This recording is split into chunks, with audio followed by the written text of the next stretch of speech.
never slow up, no I don't take shit. I got no love for the fakeness. If you wanna play tough and wanna hate this, I'll always show up. I don't ever slow up, no I don't take shit. I got no love for the fakeness. If you wanna play tough and wanna hate this, I'll always show up and make a statement. I don't ever slow up, no I don't take shit. I got no love for the fakeness. If you wanna play tough and wanna hate this, I'll always show up and make a statement. Everything I do so instinctive and so passionate. Every word I move so descriptive like an adjective. I got a vendetta against people who patented being negative when you should be getting after it. I got facts over tracks, this and that. Spitting slow, spitting fast. I could roast, I could gas. Think I'm okay at last, but I don't know if that can erase all the past. And the pettiness, a reflection of the emptiness. Hilarious, you think you're worth my time, you're delirious. Mysterious, because you hide behind a fake exterior. Inferior, you know I'll always be a bit superior. Get off of me, this ain't no humble brag. I want you to hear words, you can say them back. I want you to feel free from the chains that last, and to believe in what you got, it was built to last, yeah. Now that I've been put through hell, I never got anyone's help. I had to do it all myself. I don't ever slow up, no I don't take shit. I got no love for the fakeness. If you wanna play tough and wanna hate this, I'll always show up and make a statement. I don't ever slow up, no I don't take shit. I got no love for the fakeness. If you wanna play tough and wanna hate this, I'll always show up and make a statement. Gonna learn the consequence of being incompetent. Mental health is confidence, dreams and some honestness. I'm not here to save the day, that's for you to take away. I could play a million mind games, but instead I say something not illogical, something that is topical. Rub it on and watch it go, make yourself unstoppable. Dreams are irresponsible, but they're always possible. If you just believe, you could be so remarkable. Thoughts in my head, a collage and they spread. I'll be great one day, going off of my meds. No, I'm not giving up, no, I'm not giving in. I will make it to the top, taking off in the wind. I gotta make it, I'm saving every day to taste it. I'm patient, but my mind, it can hardly take it. I'm chasing a dream that I've had for several ages. A vacant, modern kingdom for the taking. Now that I've been put through hell, I never got anyone's help. I had to do it all myself. I don't ever slow up, no I don't take shit. I got no love for the fakeness. If you wanna play tough and wanna hate this, I'll always show up and make a statement. I don't ever slow up, no I don't take shit. I got no love for the fakeness. If you wanna play tough and wanna hate this, I'll always show up and make a statement. I don't ever slow up, no I don't take shit. I got no love for the fakeness. If you wanna play tough and wanna hate this, I'll always show up.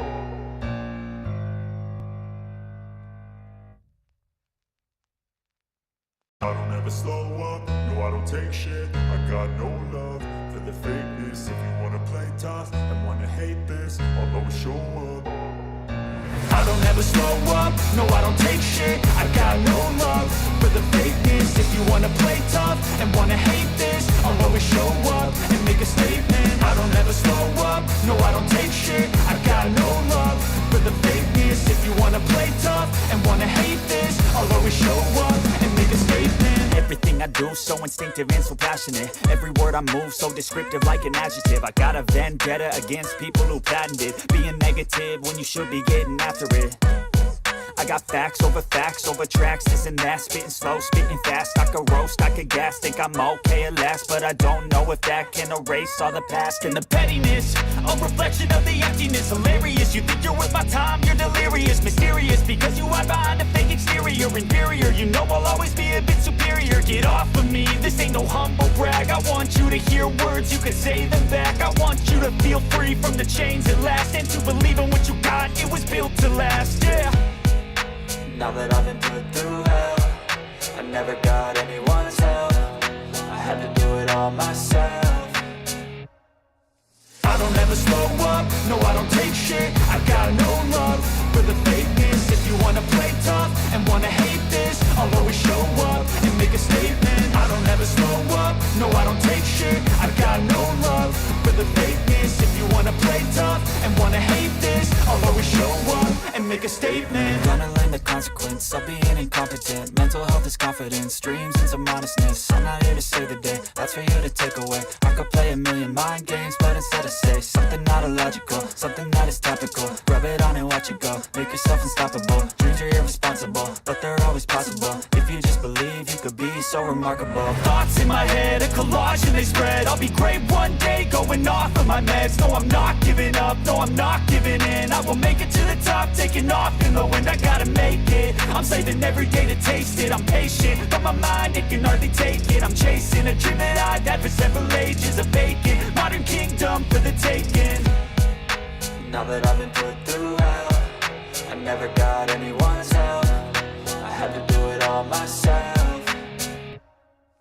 I don't ever slow up, no I don't take shit. I got no love for the fakeness. If you wanna play tough and wanna hate this, I'll always show up and make a statement. I don't ever slow up, no I don't take shit. I got no love for the fakeness. If you wanna play tough and wanna hate this, I'll always show up and make a statement. I don't ever slow up, no I don't take shit. I got no love for the fakeness. If you wanna play tough and wanna hate this, I'll always show up.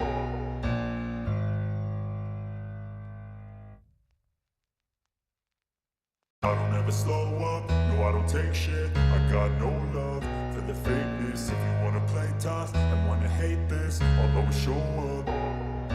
I don't ever slow up, no I don't take shit. I got no love for the fakeness. If you wanna play tough and wanna hate this, I'll always show up and make a statement. I don't ever slow up, no I don't take shit. I got no love for the fakeness. If you wanna play tough and wanna hate this, I'll always show up and make a statement. Everything I do so instinctive and so passionate. Every word I move so descriptive like an adjective. I got a vendetta against people who patented being negative when you should be getting after it. I got facts over tracks, this and that. Spitting slow, spitting fast. I could roast, I could gas. Think I'm okay at last, but I don't know if that can erase all the past. And the pettiness, a reflection of the emptiness. Hilarious, you think you're worth my time, you're delirious. Mysterious, because you hide behind a fake exterior. Inferior, you know I'll always be a bit superior. Get off of me, this ain't no humble brag. I want you to hear words, you can say them back. I want you to feel free from the chains at last, and to believe in what you got, it was built to last, yeah. Now that I've been put through hell, I never got anyone's help. I had to do it all myself. I don't ever slow up, no I don't take shit. I got no love for the fakeness. If you wanna play tough and wanna hate this, I'll always show up and make a statement. I don't ever slow up, no I don't take shit. I got no love for the fakeness. If you wanna play tough and wanna hate this, I'll always show up and make a statement. Gonna learn the consequence of being incompetent. Mental health is confidence, dreams and some honestness. I'm not here to save the day, that's for you to take away. I could play a million mind games, but instead I say something not illogical, something that is topical. Rub it on and watch it go, make yourself unstoppable. Dreams are irresponsible, but they're always possible. If you just believe, you could be so remarkable. Thoughts in my head, a collage and they spread. I'll be great one day, going off of my meds. No, I'm not giving up, no, I'm not giving in. I will make it to the top, taking off in the wind. I gotta make it, I'm saving every day to taste it. I'm patient, but my mind, it can hardly take it. I'm chasing a dream that I've had for several ages. A vacant, modern kingdom for the taking. Now that I've been put through hell, I never got anyone's help. I had to do it all myself. I don't ever slow up, no I don't take shit. I got no love for the fakeness. If you wanna play tough and wanna hate this, I'll always show up and make a statement. I don't ever slow up, no I don't take shit. I got no love for the fakeness. If you wanna play tough and wanna hate this, I'll always show up and make a statement. I don't ever slow up, no I don't take shit. I got no love for the fakeness. If you wanna play tough and wanna hate this, I'll always show up.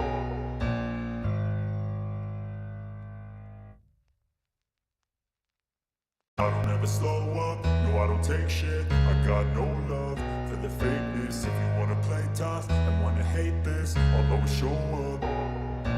I don't ever slow up, no I don't take shit. I got no love for the fakeness. If you wanna play tough and wanna hate this, I'll always show up and make a statement. I don't ever slow up, no I don't take shit. I got no love for the fakeness. If you wanna play always show up and make a statement. Everything I do so instinctive and so passionate. Every word I move so descriptive like an adjective. I got a vendetta against people who patented being negative when you should be getting after it. I got facts over tracks, this and that. Spitting slow, spitting fast. I could roast, I could gas. Think I'm okay at last, but I don't know if that can erase all the past. And the pettiness, a reflection of the emptiness. Hilarious, you think you're worth my time, you're delirious. Mysterious, because you hide behind a fake exterior. Inferior, you know.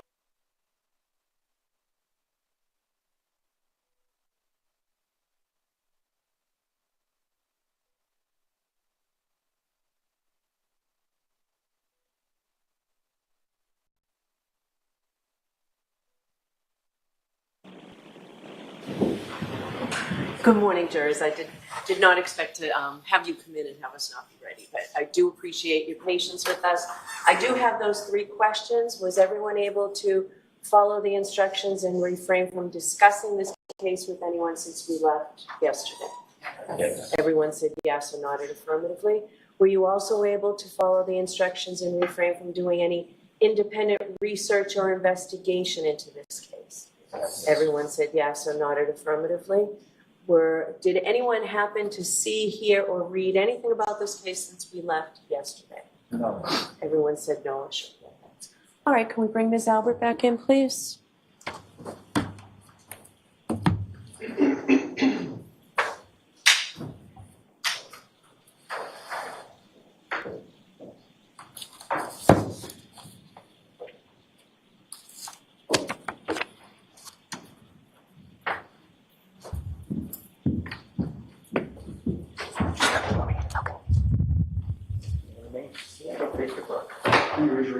Do you solemnly swear the evidence you give to the court and carrying the case now and here should be the truth, the whole truth, and nothing but the truth, so help you God? I do. Thank you. You can take a seat. Good morning. Can I proceed, Your Honor? Sure. Good morning, Ms. Albert. Good morning. Ms. Albert, I'd like to go back to a discussion of Katie McLaughlin. Okay. Yesterday, I asked you a 4-word question, and that question was, who is Katie McLaughlin? Do you recall that question? I do. You would agree with me that your response was not, she's a firefighter. Correct. Your response was not, she's a friend. Correct. Your response was not, I've known her for years. Well, I sort of alluded to that when I said that I've known her since high school. Right. Your response was that she was somebody that you knew in high school, correct? I said that I went to high school with her and she's my same age. We graduated the same year. Right. Yes. So you referenced high school, correct? Yes. All right. You would agree with me that you've seen her several times since high school, correct? Yes. You have hung out in the same group with her several times since high school, correct? Yes. And you graduated high school in 2014? Yes. It is now 2024? Yes. Your contact with Katie McLaughlin has been fairly consistent over the years in that it continued at least until 2021, correct? I would agree with that, although it was far and few between. But Is that throughout the because- years, yes. Do you say that because the photographs are far and few between? Objection. Sustained. All right. You would agree with me that there was not a 3-year period prior to January 29th of 2022 where you didn't see Katie McLaughlin at all, correct? A 3-year period? Right. I can't say 100% yes to that, but I wouldn't be surprised if I had seen her at some point in time over the past couple of years and before John O'Keefe's passing. Yeah. Seen her a couple of times, does that mean that maybe you bumped into her and said hello? It would mean that we would be in the same place at the same time, not something that I reached out and invited her to in any way, shape, or form. But, you know, again, we have mutual friends, so I would not be surprised if I went somewhere and she happened to be there as well. Okay. And it would have been a surprise to you that she showed up at whatever place you were at in those 3 years? Is that your testimony? No, it would not have been a surprise to You me. would have known in advance that Katie McLaughlin was going to be at the same place that you were in advance. Not necessarily, but Ever in those 3 years? Objection. Sustained.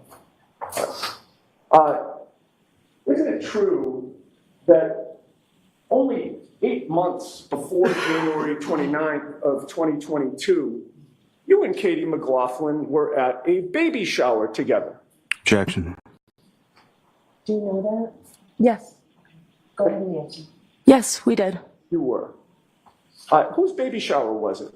It was a mutual friend of ours. What's her name? Her name's Alyssa. And how many people were at that baby shower?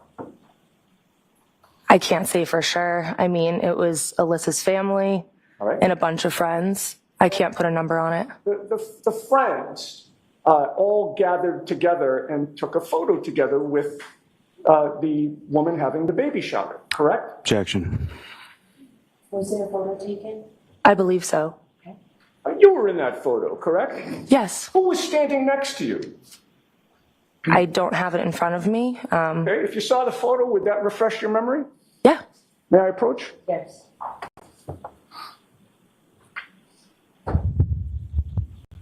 I'm showing you what has been marked. Just show us. Sorry. I was just going to identify it as S for identification for the record, Your Honor. Okay. I'm showing you what's been marked S. Could you take a look at that and look up at me when you're done? May I approach? Yes. Having reviewed that photograph, Ms. Albert, who is standing next to you? one of my friends is on the left of me and Katie McLaughlin is on the right of me. Oh, she's right next to you in that photo, correct? Yes, she is. That was in June of 2021, correct? Yes, So if somebody testified that you hadn't seen each other in 3 years prior to January 29th of 2022, that would be wrong, right? Objection. Dan. And with regard to the contact that you've had with her in terms of group events, you would agree with me that it wasn't just day trips that you took with her, correct? correct.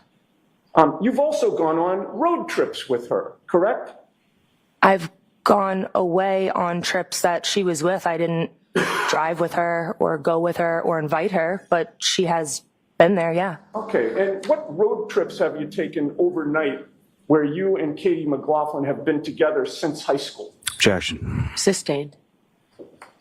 You've gone to Maine with Katie McLaughlin, have you not? Objection. So we need a time frame, Mr. Yannetti, not just Sure. 10 years ago. Since high school, you've gone to Maine with Katie McLaughlin, correct? Objection. I'll allow it. Did you go to Maine with her? I did, and the year would have been like 2015 or 2016. If I suggested it was July of 2016, would that make sense? That would sound about right, yeah. And while you were in Maine, there were 7 of you in a hot tub together, correct? Objection. Sustained. You were in a hot tub with Katie McLaughlin in Maine, correct? Objection. Sustained. May we approach, Your Honor? Yes.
You'd mentioned that you'd been to Maine with Katie McLaughlin in 2016. Where was it in Maine? I'm not sure the exact town. Right. Probably 4 hours away? I'm not sure how long it took to get up there. It wasn't 10 minutes away. No. Right? And it wasn't a half hour. No. All right. It was more than 2 hours, correct? Maybe. And you drove, correct? Yes. How many days did you spend in Maine? I'm not sure. Maybe 2. All right. So you were up in Maine over a weekend Yep. with Katie McLaughlin, correct? Yes, as well as a bunch of other friends. Oh, of course. But the answer to my question is you were with Katie McLaughlin, correct? Objection. Sustained. How many times have the two of you been to the beach together since high school? Objection. Do you know? If you can answer that, go ahead and answer. I know that we have been to a beach together, but I don't know how many times. I could guess. Don't guess. Okay. Next question, Ms. You Giannetti. said a beach. Does that mean that the two of you only go to one particular beach? No. No, you've gone to multiple beaches with Katie McLaughlin, correct? Not that I can remember. I can't remember how many times. I have one memory, but I can't say for sure how many times I've been to a beach with Katie McLaughlin. Okay. If I showed you a photograph of the two of you on a beach together in bikinis, would that refresh your memory? Objection. Ms. Giannetti, you can show her a photograph. Thank you. If I may approach. Yes.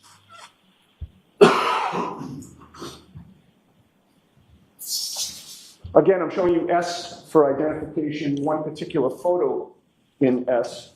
If you take a look at that and look up at me when you're done. Does that refresh your memory? Yep. That particular photo that I showed you from S for identification, what beach was that? I don't know the name of the beach. Where was it? I believe somewhere in the Cape. And Katie McLaughlin is in that photo, correct? Yes, along with a bunch of other friends. Of course, there are other friends, but you. Miss Giannetti, please no more, of course. Of course, Your Honor. With regard to that photo, once again, you are right next to Katie McLaughlin. Were you not? Right in back of her? She's in front of me, yes, and the mutual friends that I already said that we have are also in the photo. Of course. Let me ask you this. Has anybody in this, Jurors, I'm going to strike that, of course. has anybody in this courtroom today asked you about the other mutual friends who were there? Did I ask you today whether there were other mutual friends in that photo? Objection. Sustained. You added that to your answer, correct? Objection. Can you answer that? Yes. Who are your college roommates? Objection. I'm sorry, I didn't hear the question. Who were your college roommates? Oh, yeah, it's sustained. How many college roommates did you have? Objection. Sustained. Fair to say that Katie McLaughlin has been with you and your college roommates. Yes. When was that? 2015, 2016? And there were two college roommates that you and Katie McLaughlin were with, correct? I had multiple college roommates at that time, and 2 of them were the mutual friend that Katie and I share. And in fact, there was an occasion where you were in a kitchen with your 2 college roommates and 1 other person, correct? Objection. Need a time frame or something, Ms. Giannetti? Or that was around 2016, was it not? That sounds about right, yes. All right. And do you recall which college roommates they were? Objection. Sustained. And someone took a photo of you, your 2 college roommates, and 1 other person, correct? Objection. Sustained. In 2016. Objection. Sustained.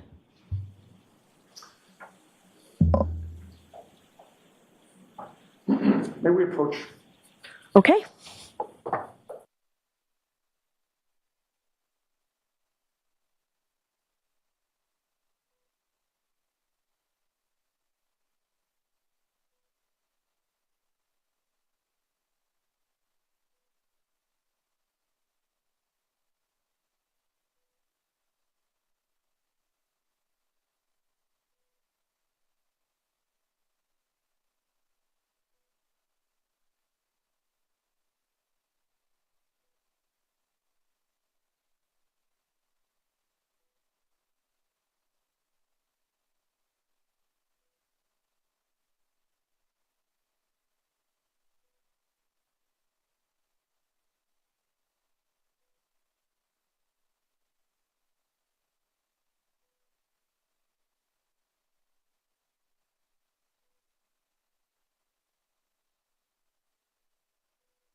May I approach? Yes.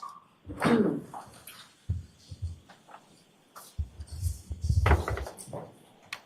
showing you another photo from S for identification, ma'am. If you look at that and look up at me when you're done.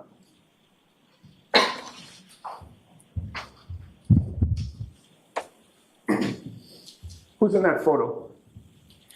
Myself, two of my college roommates, and Katie McLaughlin. Okay. So Katie McLaughlin's the only one in that photo who's not one of your roommates, correct? Yes. And was this a situation where she just showed up unexpectedly like all the other times? You had no idea she was going to be there? Objection. Ask the question differently. That it's sustained in that form. Thank you, Honor. Did you expect, by the way, whose kitchen is that? It was the college house that I lived in. It's your kitchen.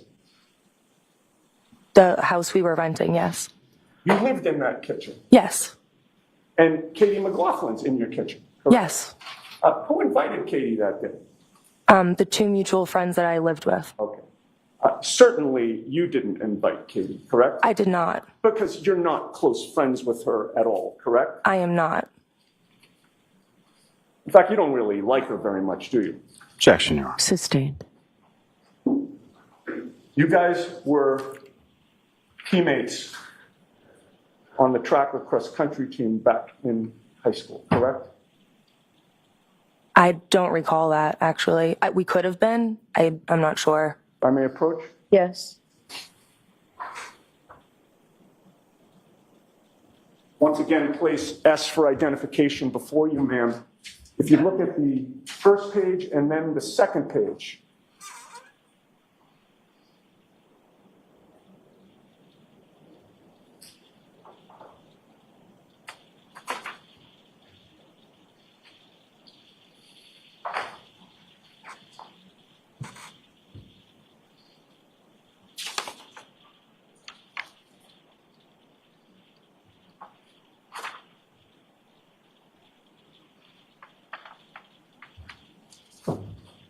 if I may approach? Yes. Having reviewed those 2 pages, does that refresh your memory about your teammate, Katie McLaughlin? Yes, it does. And you certainly were teammates in high school, correct? Yes.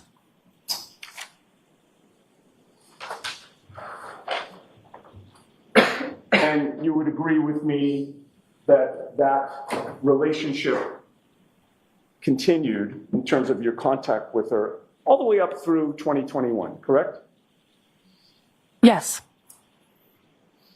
Your Honor, I would offer the photos that are in S for identification as full exhibits in this trial at this point. Objection. The objection sustained. You should put those back up with the clerk, Mr. Unity. Thank you. Sure.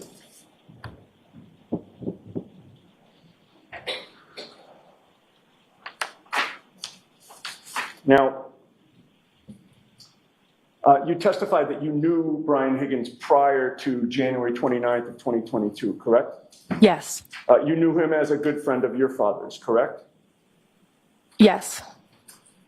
He arrived at 34 Fairview Road, your parents' home, on January 29th of 2022 after you got there, correct? Again, yes, because me and my parents were the first ones inside from what I remember. Did you see what Brian Higgins drove to get there? I did not. You did not see where he parked his vehicle. I did not. At some point, you saw him inside the home, correct? Yes. And he made it into the kitchen and dining room area where you were, correct? Yes. You agree that at some point, Brian Higgins and your father, Brian Albert, left that area to go to another room, correct? Yes. So it's fair to say there was at least some portion of the night when Brian Higgins and your father were out of your field of vision, correct? I don't agree with that because the room that I had seen them go into has an open doorway and you can see right into the family room that they were in. So I could actually see them in there. Gotcha. How long were you there when Brian Higgins and your father, Brian Albert, were there? Inside the family room? I'm talking from that whole night. When you're at 34 Fairview, how much time lapsed between the time you first saw Brian Higgins and Brian Higgins left the residence? I can't say for sure. If I had to estimate, I'd say an hour and a half. Okay. And so your testimony before this jury is for that full hour and a half, there was no time when Brian Higgins and your father, Brian Albert, were out of your field of vision. Not that I can remember.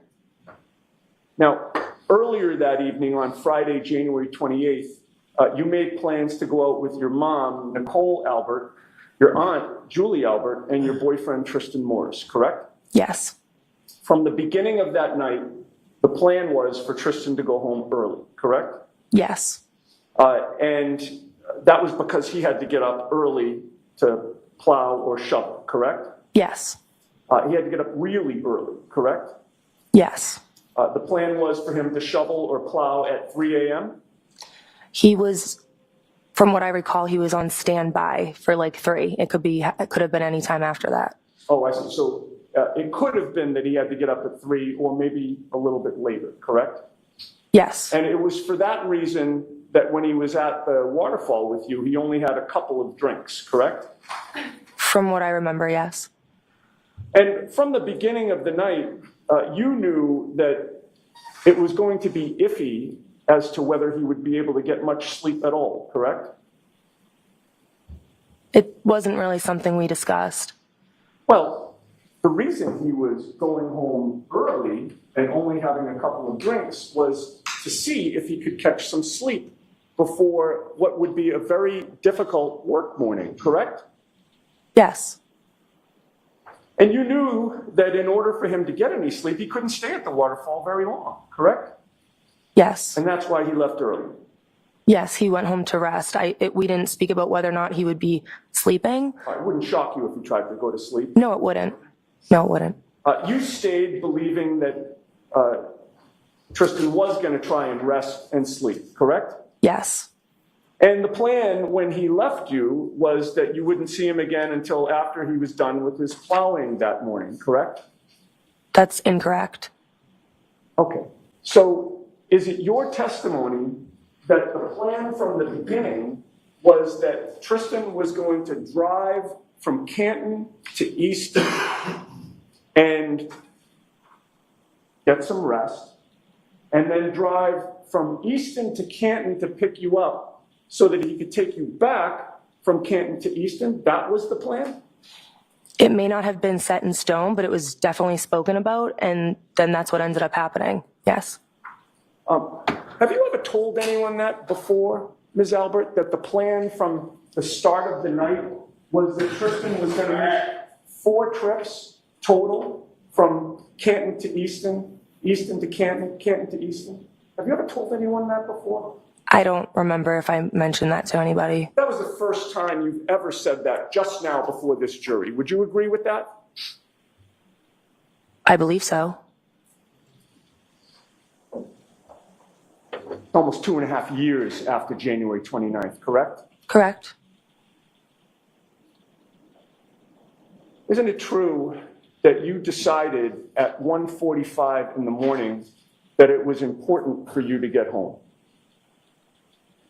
At 1:45, around that time, is when Tristan picked me up, a little bit after that, but I didn't want to get snowed in at my parents' house.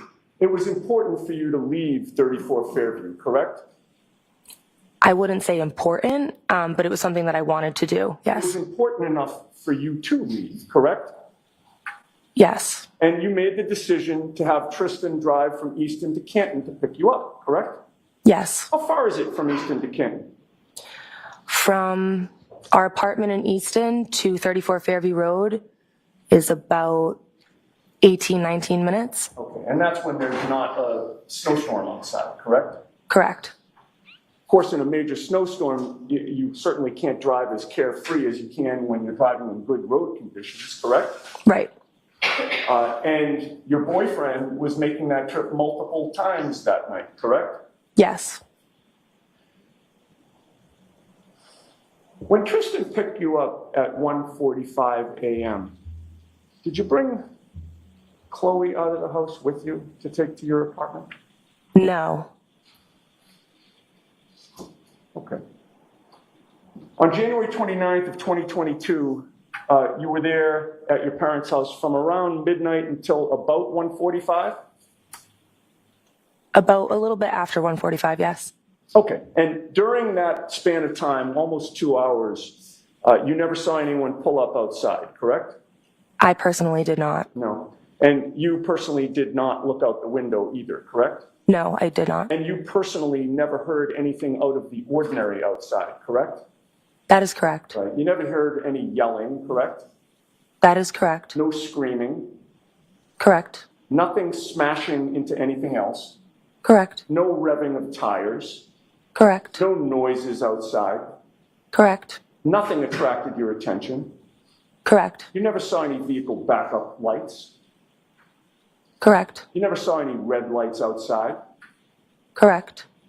You heard zero evidence of anything that would lead you to conclude that there had been some type of car accident outside. Objection.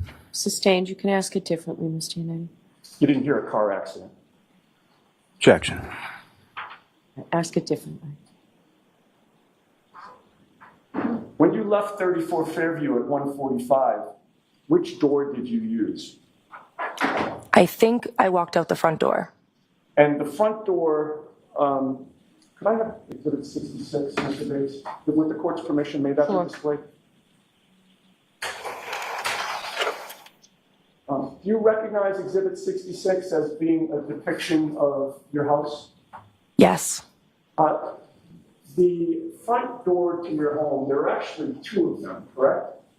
Yes. And when you say the front door, you're referring to the door that's lit up in that photo? Yes.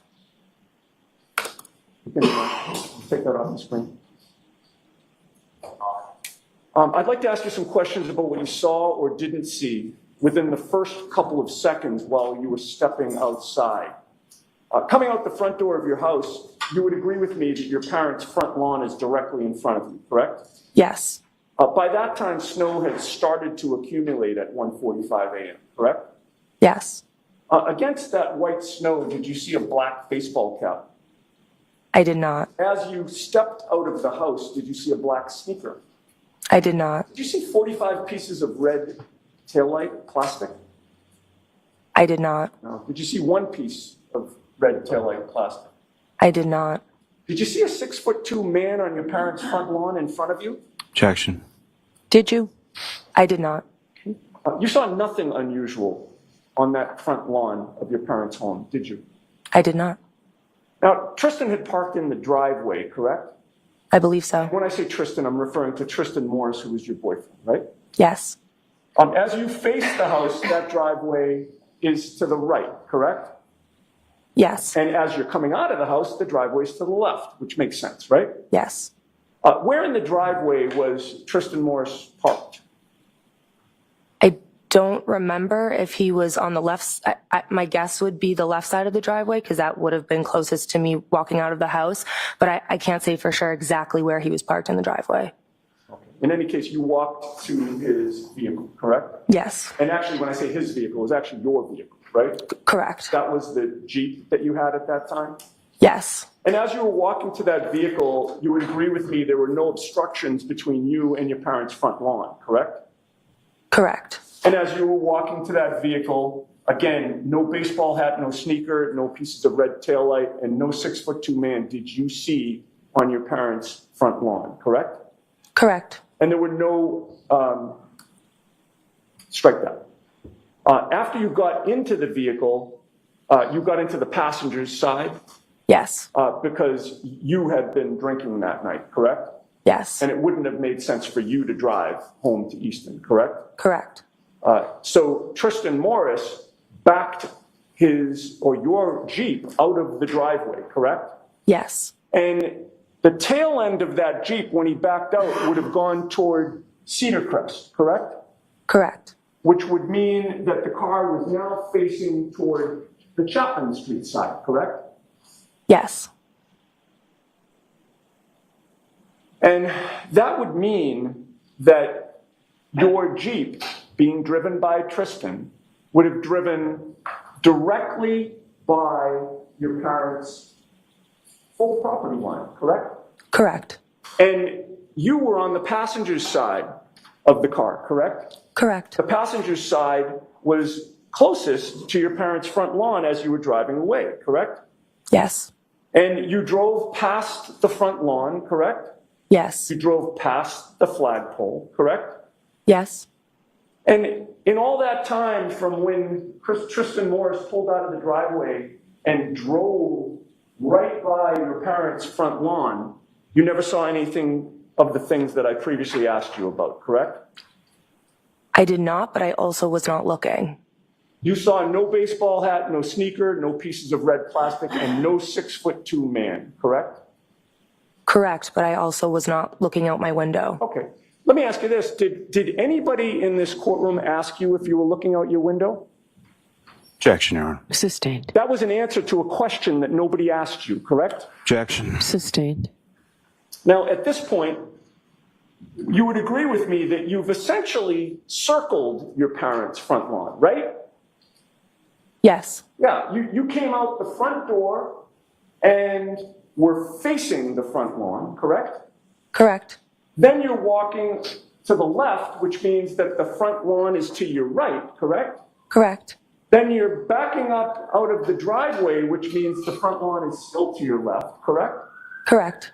And when Tristan pulls the car such that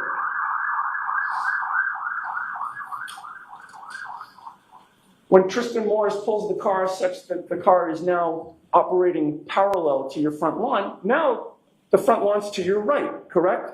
Correct. And with regard to all of that time that you were circling that front lawn, you never saw anybody or anything out of the ordinary on that lawn, correct? I did not. And you also didn't see any tire tracks in the snow, did you? Not that I can remember. Let me have a moment. Yes.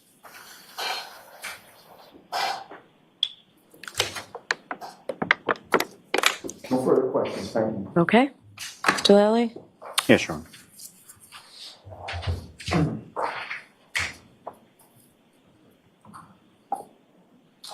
Good morning, ma'am. Good morning.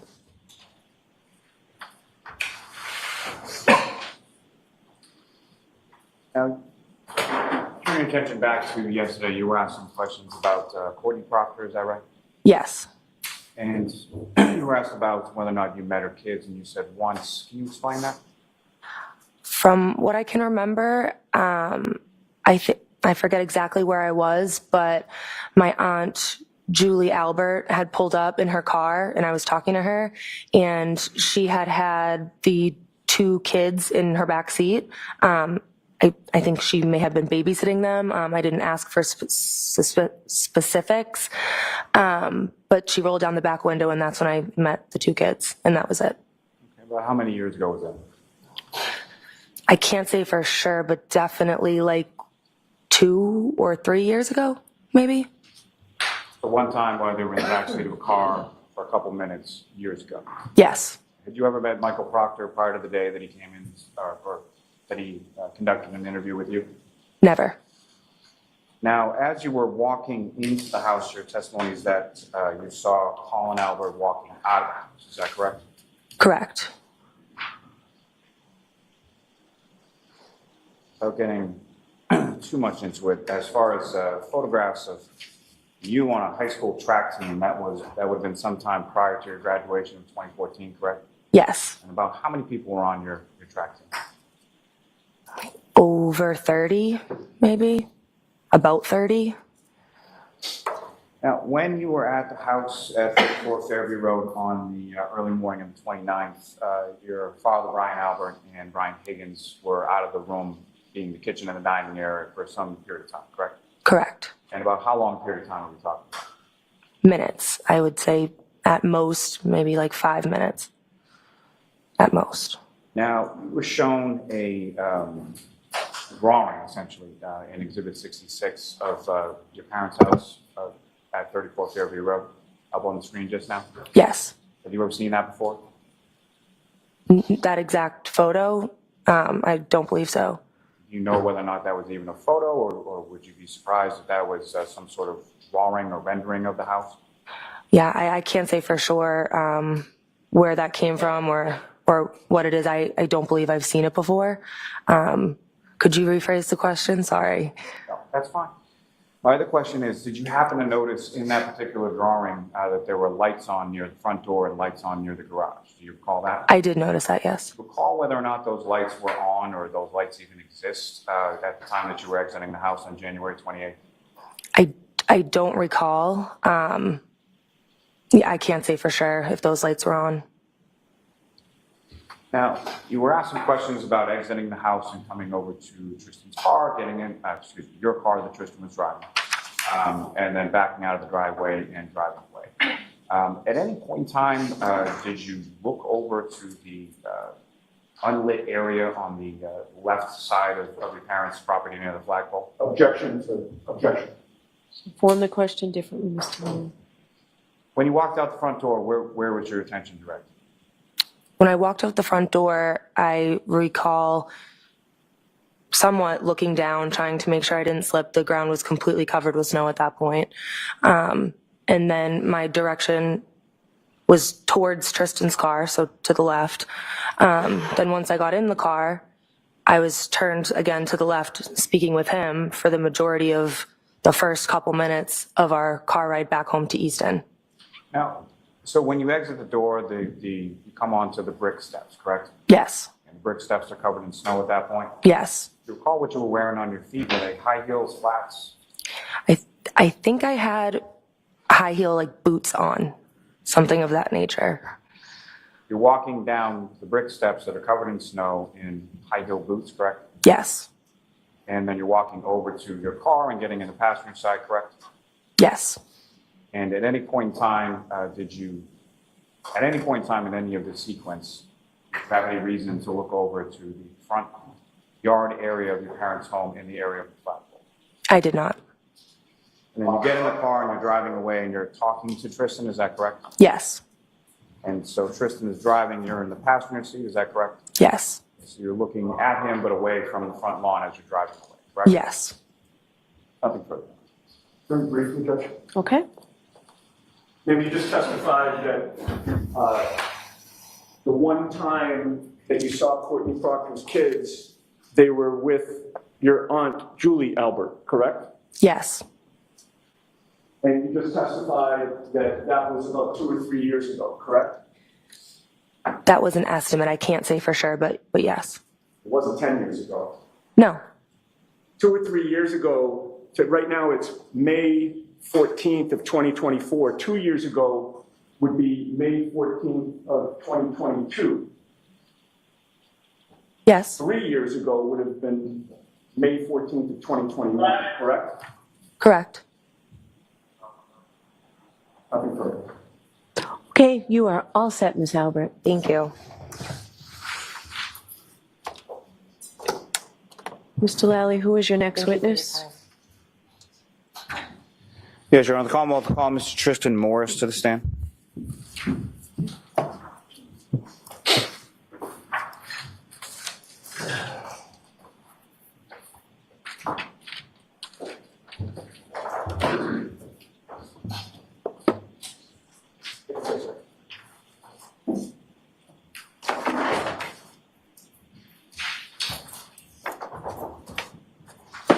Watch your step right there. Yep.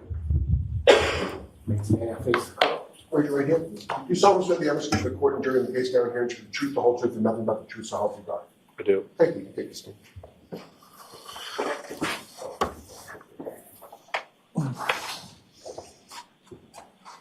Okay, whenever you are ready, Mr. Lally. Good morning.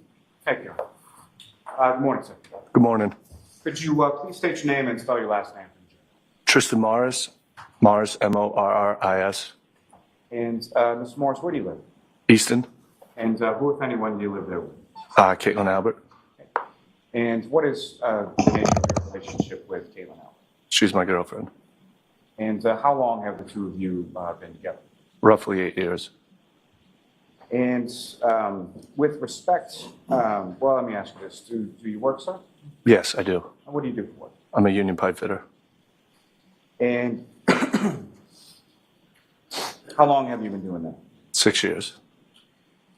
Now, if I could turn your attention to the evening of January 28th, 2022, into the following early morning of the 29th. Do you recall that day? Early morning of the 29th? Yes. Yes, I do. And do you recall what days of the week those were? Friday and Saturday, I believe. And on that particular Friday, what, if any, plans did you have yourself and your girlfriend, Caitlin Albert? For me, it was just an ordinary day. I went out and I met them for a drink. And about what time? So I'm going to ask you to keep your voice. Okay? Okay. So you indicated you went out and met them. Who is them? My girlfriend, Caitlin, and that's all I remember. And do you recall where it was that you went? Waterfall Bar and Grill. That's somewhere that you and Caitlin had been to before? Yes, multiple times. And do you have any idea what time that was on the 28th? I don't recall. And do you recall if anyone else was there in addition to yourself and your girlfriend, Caitlin? No, I do not. Do you recall whether or not either of her parents were there? I don't remember. You're familiar with her parents, though? Is that fair to say? Yes, I am. You're familiar with their family, correct? Yes, I am. And if you recall, about how long was it that you were at the waterfall that day? I couldn't estimate, but it wasn't that long. And wasn't that long? Why? What was it that caused you to leave that night? Later that night, I had to go plow. I was supposed to wake up pretty early. And as far as plowing, is that something that you do sort of on the side on a fairly regular basis, or? Yes. When I can do it, I do it. It's extra money. And how is it that, what if any relationships you have with the company that you do any sort of plowing or shoveling for? It's my landlord's company. And is that, when you say plowing, is that sort of residences, businesses, or something else? All of those. Residence, houses, anything. Businesses. Could be any of them. So it could be a commercial parking lot, could be a condo, could be a business park, any of those things? Correct.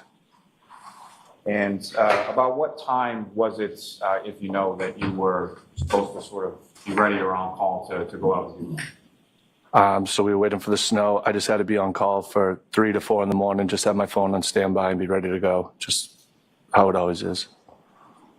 And so when you left, or when you went to the waterfall in Canton, at that time, was it snowing? I don't believe so. And when you left the waterfall to go home, why did you went home to rest? Is that fair to say? Yeah, I needed to sleep, yes. And when you left the waterfall to go home to Easton to get some rest or to get some sleep, was it snowing at that point? I don't remember. And at some point prior to you going out and either plowing or shoveling early that morning, who, if anyone, was contacted? Can you repeat the question, please? After you went home to rest or get some sleep, well, first of all, were you able to get any sleep? Barely. And while you were home in Easton, who, if anyone, was reaching out to you? Yes, my girlfriend. And so your girlfriend, Caitlin, was it calling, texting? How was she reaching out, if you recall? I believe both. And about what point in the evening did you start to get calls or texts from her?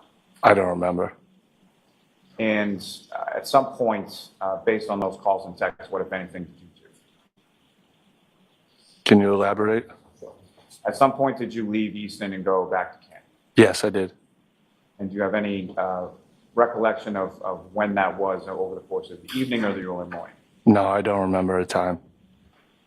And in relation to when you got, let me ask you this, as far as the calls and the texts that you received from your girlfriend, Caitlin, was that one or two, or were they repetitive? There was a couple different texts, yeah. And over the course of about how long a period of time? Was it all within a couple minutes or half hour, hours, if you know? I don't recall. And after receiving those, you went to somewhere in Canton, correct? Yes. And where did you go? 34 Fairview Road. Are you familiar with that address? Yes, I am. and familiar with it because at some point during the time that you and Caitlin were dating before you moved in together, she lived there, correct? Correct. And about how long a drive is that from where you live in Easton to 34 Fairview Road? 21 to 25 minutes, I would say. And do you recall what vehicle you were driving on that occasion? I do. I was driving a white Jeep Cherokee. And whose white Jeep Cherokee is that? Caitlin's. And did you have a vehicle at that time? I did. And what kind of vehicle did you have? I believe it was a Ford Fusion. Fairly older Ford Fusion? 2012, yes. And so why was it that you took the girlfriend Jeep Cherokee versus your older Ford Fusion? It drives way better in the snow. And so when you left your apartment in Easton to drive to 34 Fairview in Canton, was it snowing at that point? It was. Okay, Can you recall- hold on one second. Ms. Giannetti, can you? Thank you. Go ahead. So I'm sorry. So when you were driving from Easton to Canton, it was snowing. Do you recall how much snow had come down at that point? I don't recall. And what, if anything, do you recall about sort of the snow that was on the ground in relation to how you drove from Easton to Canton? I was very cautious. I was 10 and 2 the whole time. And when you arrived at 34 Fairview, where did you park? I don't remember. Do you recall whether you parked on the street or the driveway? Or? No, I don't know. And when you arrived, what, if anything, did you communicate to Caitlin? I just told her I was here. Was that through a text or a call, if you know? Text, it would be. You pull up at some point, park somewhere, text her your correct? Yes, And at some point, she comes out of the house, is that correct? correct. Did you ever get out of the car or go up to the house or go inside the house or anything like that? No, I did not. And how much time was it between the time that you texted her that you were here to the time that she came out? I don't remember. Was it a long time or anything like that? No, it wasn't. And when she comes out, do you recall sort of where within the front of the house she came out? No, I don't remember. You're familiar with 34 Fairview, though, correct? I am. And there's a couple of different doors on the front of the house, is that correct? That's correct. But you don't recall specifically which door she came out of? No, I do not. And when she came out, she came over to the car, correct? Correct. She gets in, which part of the car did she get in? The passenger. Front seat passenger? Front seat passenger. And at some point, you're leaving from 34 Fairview and you're going back to Easton, correct? Correct. Was there any sort of delay or any sort of long period of time that you were in the car in front of the house after Caitlin gets in the car? No. So essentially, she gets in and you pull away. Correct. And when you pull away from the house, where do you recall which direction you went into to go back to Easton? I went up Fairview Road. And so up Fairview Road would be sort of heading towards Chapman Street, is that correct? Yes. And so as you're going by the house, which side of the vehicle would the house? Either the driver's side of the vehicle or the passenger side? Can you repeat that? As you're going by the property at 34 Fairview Road, Yeah. which side of the Jeep that you were driving was facing 34 Fairview Road? Was The it left. your side or her side? My side would be facing the street. If I'm coming down, my side would be facing the left side. And what I'm asking is when you're driving away. Away, yes, the passenger side would be facing her house. And as you were coming there, would it be the driver's side or your side that was facing the house? If you recall which way you came. I don't recall. But as you were leaving the house, Caitlin's side or the passenger side would be facing the house, correct? Correct. And as far as the snow that's coming down as you're driving away, what, if anything, did you have to do with regard, or what, if anything, did you do with regards to the vehicle? Did you turn anything on or anything as you were driving? No, I did not. So did you have a defroster on? Yes. And did you have windshield wipers on? Correct. So the snow was coming down at least at a pace that you had the windshield wipers on, correct? Yes. And during that drive, specifically on Fairview Road, but at any point during your drive to Fairview and from Fairview, do you recall anything as far as how the roads were they treated? Did you see plows out, anything like that? I don't recall.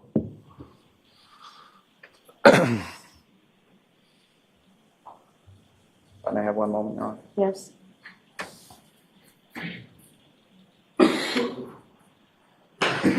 Now, as far as when Caitlin gets into your car, how would you describe her demeanor? Normal as always. Nothing out of the ordinary that you observed? Absolutely not. She gets in the car, is it fair to say you guys haven't seen each other for a couple hours, you start talking? Correct. And so when you're talking, you're driving, she's in the passenger seat, is that correct? It's correct. And was she facing you while you were talking to her as you were Yes. pulling away? Thank you, sir. I have nothing further. Thank you. Thank you, Your Honor.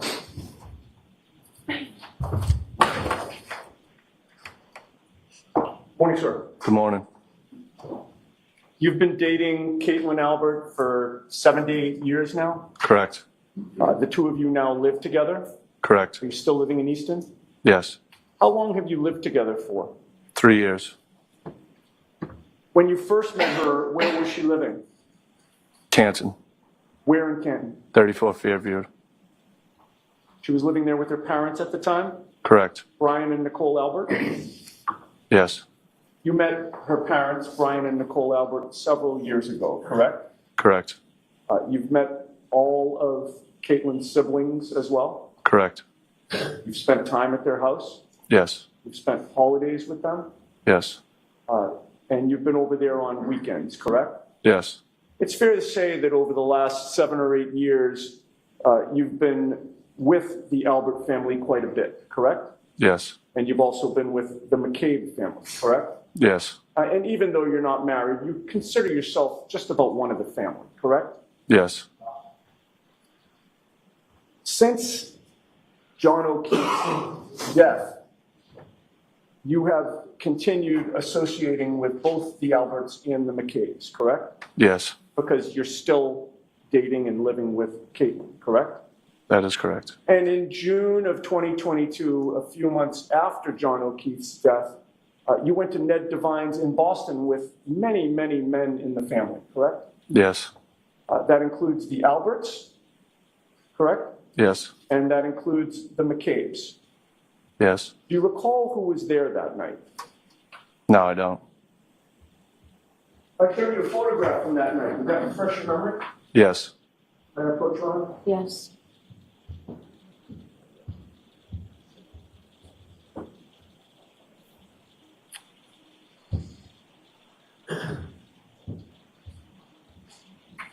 I placed a photograph before you. Take a look at that and look up at me when you're done. Yes. Does that refresh your memory about who was there that night? It does. Are you, by the way, how many people are in that photograph? Do you want me to count? With the court's permission. Okay, go ahead and count. And after you count, let's mark this for identification, please. Yes. 12. 12 people, including myself. Okay, if I could have that marked for ID. 12, including myself.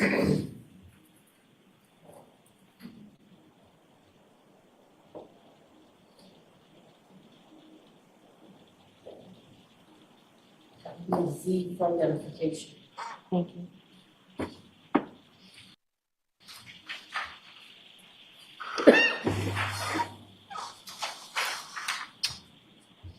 You would agree with me, sir, that at that night at Ned Devine's in Boston, everybody there was, except for you, was either an Albert or a McCabe? Yes, that's correct. And the photo that you or somebody decided to take was all of you with your fists clenched, correct? Objection. Sustained. Did you clench your fists that night? Objection. Sustained. Did all of the Alberts and McCabes clench their Objection. fists that night? Sustained. That photo was posted to social media, was it not? Yes, it was. And it was posted by somebody named Kevin Reardon. Yes. Who's Kevin Reardon? My girlfriend's cousin. He's actually the son of one of Nicole and Julie Albert's sisters, correct? Yes. And you've met him as well, correct? Yes.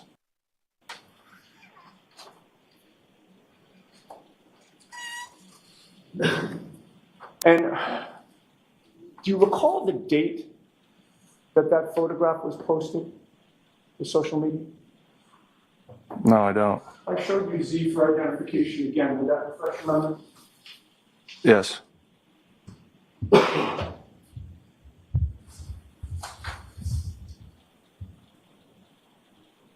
And having, I'll take it back from you. You've had a chance to look at it. Yeah. Having reviewed Z for identification, does that refresh your memory as to the date of the posting of that photograph? Yes. Were you aware at that time that, and by the way, what date was it? You just showed me. I know, and I'm asking you to tell the jury. It's June 5th. It was dated. Of 2022? Yeah. Were you aware that June 5th of 2022 was 4 days before Karen Reed was indicted for this case? Objection, Your Honor. The objection sustained. Were you and the Alberts and the McCabe's celebrating the indictment of Karen Reed? Objection. Were you? No.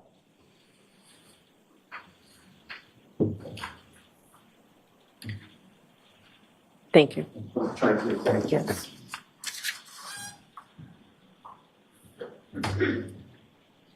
You've never testified before any grand jury regarding this case, correct?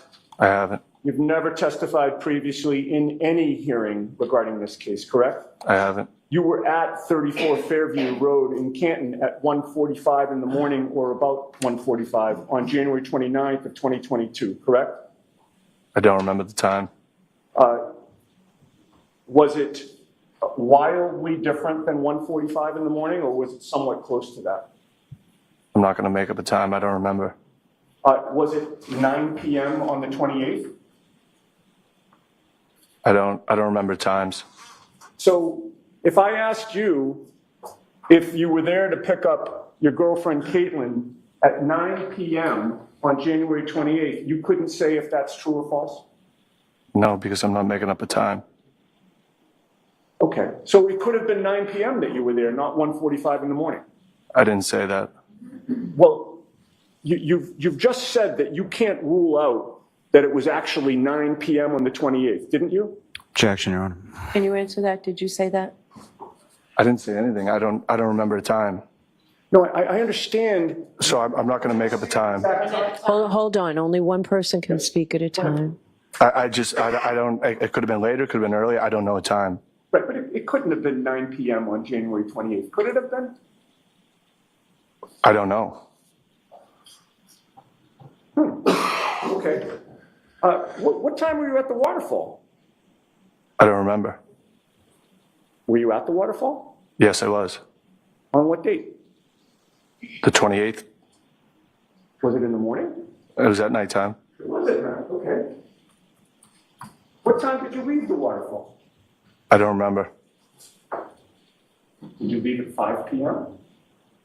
I don't remember. So it could have been 5 p.m. that you left. Could have been 5 in the morning. I don't know. Okay. Leaving aside what time it was, or strike that.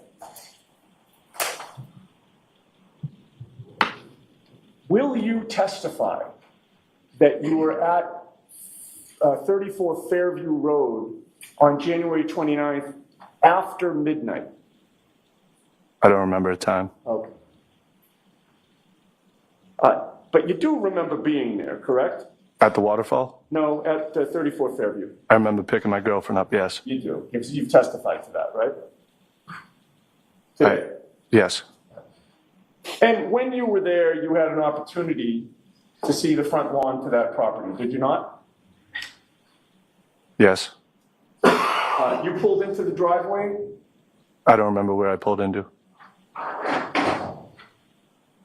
Okay. Did you pull into any place when you got there? I don't remember where I pulled into. So you say you don't remember where you pulled into. That wasn't my question. My question was, did you pull in any place when you got to 34 Fairview? Well, I had to pick my girlfriend up, so yes, I did. You did, okay. Was there any place other than the driveway to pull into when you got to 34 Fairview? No. So it had to be the driveway, right? Must have been. All right. When you pulled into the driveway, you waited a period of time for Caitlin, correct? Yes. And how long a period of time was that? I don't remember. Was it more than a half hour? No, Was it more than 10 minutes? I don't remember. It could have been more than 10 minutes. Probably wasn't. And when you say it probably wasn't, that means it probably was less than 10 minutes, correct? I don't remember the time. During that time that you were waiting for Caitlin to come out of the house while you were in the driveway, there was nothing obstructing your view of the front lawn, correct? Nope. All right. And shifting gears for a second, this was on January 29th of 2022, correct? Yes. And ultimately, you did pick up Caitlin and take her back to Easton, correct? Correct. On January 29th, at any point that day or night, Trooper Michael Proctor never interviewed you, correct? Correct. Nor did he interview the next day or the day after that, correct? Correct. Or the month of February, correct? Correct. Or the entire year of 2022, correct? Correct. Or the entire year of 2023, correct? Correct. The first time any investigator of this case interviewed you was May 7th of 2024, correct? When was that? That was 1 week ago. That was last Tuesday. Correct. You were aware at the time you were being interviewed for the first time by any investigator, this case had already started. Yes. You were aware that this jury heard opening statements from both counsel on April 29th, which was over a week before May 7th, correct? Yes. So it wasn't until over a week after opening statements that somebody from the state police finally interviewed you, correct? Nobody from the state police interviewed me. Who was it that interviewed you? Nobody interviewed me. I spoke to the DAs about coming in here. That was about it. Okay, I thought you had just testified that on May 7th, that was the first time an investigator reached out for you. Yes. All right. And when I use the term interview, I don't mean that somebody put a bright spotlight on you and took you into an interrogation room. I'm just asking, did somebody ask you questions? Yes. Objection. I'll let it stand. Thank you, Ron. And that interview did not take place in person, correct? No, it did not. That was a phone interview, correct? Correct. And your attorney was on the line for that, correct? Correct. Now, from the beginning of the night on January 28th, your plan was to go home early, correct? Correct. You weren't drinking much, correct? That is correct. You had to get up early. Yes. And it actually was really early. It could have been as early as 3 a.m., correct? Correct. So from the beginning, you knew that you weren't going to get much sleep, correct? Yes. And if you were going to get any sleep, you couldn't stay at the waterfall all night, correct? That is correct. So you left early. Yes. And you planned to go home, get whatever rest or sleep you could get, and then wait for the call to go out plowing, correct? That is correct. The plan from the beginning was not for you to leave the waterfall, go to Easton, and then drive back from Easton to Canton to pick up Caitlin, and then take her back to Easton so that you could wait for the call for plowing. That was not the original plan, correct? No, it wasn't. No, of course it wasn't. So I apologize, Ron. I withdraw that comment. But the plan changed, correct? Yes. And that was because you heard from your girlfriend, Caitlin, correct? Yes. And I'm going to ask you a question and hope I get an answer. Do you recall what time it was that she contacted you? No, I don't recall. Did anybody instruct you not to talk about any times that anything happened? Absolutely not. How did Caitlin contact you that night? Via text, via phone. And you were in Easton when she did that, correct? Yes. She was at 34 Fairview? Yes. And by the way, the snowstorm was no surprise to you that night, right? No. I mean, that's why you were waiting to plow, correct? Yes. That snowstorm had been forecast. Yes. And it had started snowing by midnight, correct? I don't remember when it started snowing.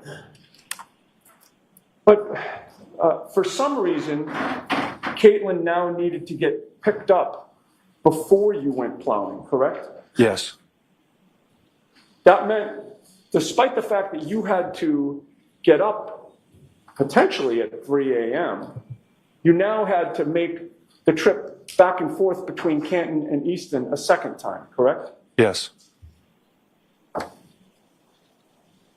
And you considered it to be important enough that you agreed to pick up Caitlin, despite the changing plans, correct? Correct.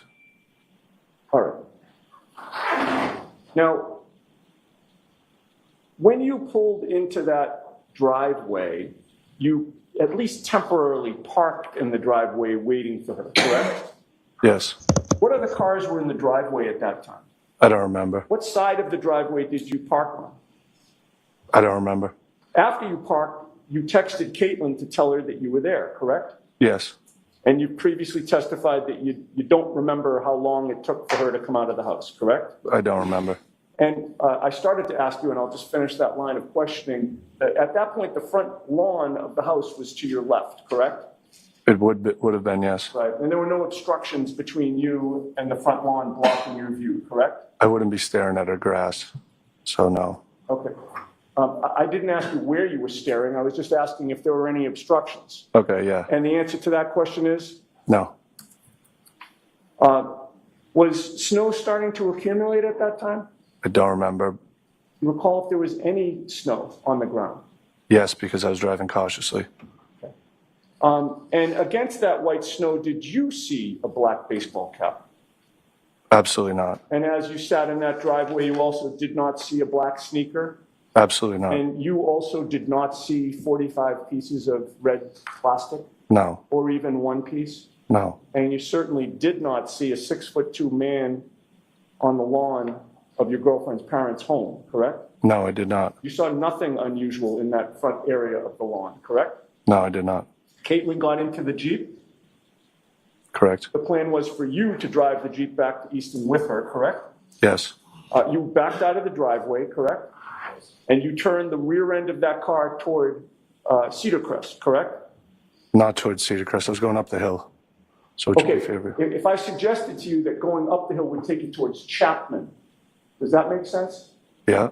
Okay, and the other end of the street was Cedar Crest, right?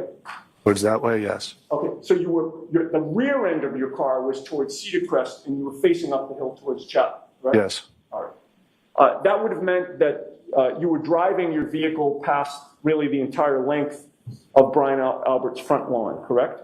Yes. And the front lawn would have been on Caitlin's side of the car, correct? Yes.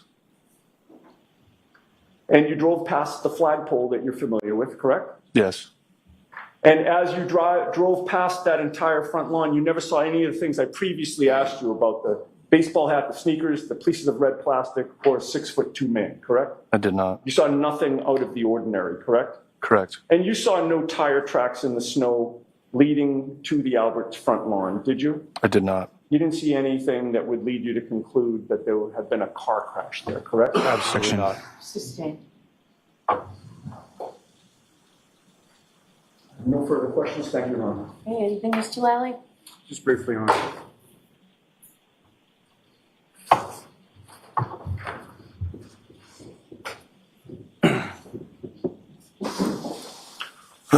That photograph that you were shown, do you know what that was, what that gathering was in regard to? No, I don't. Now, prior to you leaving the waterfall, or during the course of any of the texts or phone calls that you received from Caitlin, was there any sort of reason that was discussed as far as picking her up and bringing her to Easton before you went off to plow? Can you repeat that? From your discussions with Caitlin, what was the reason that you went back to 34 Fairview to pick her up and bring her home? Objection. I'll allow it. Why'd you do that? Well, she's high maintenance. I didn't really want to have to deal with her.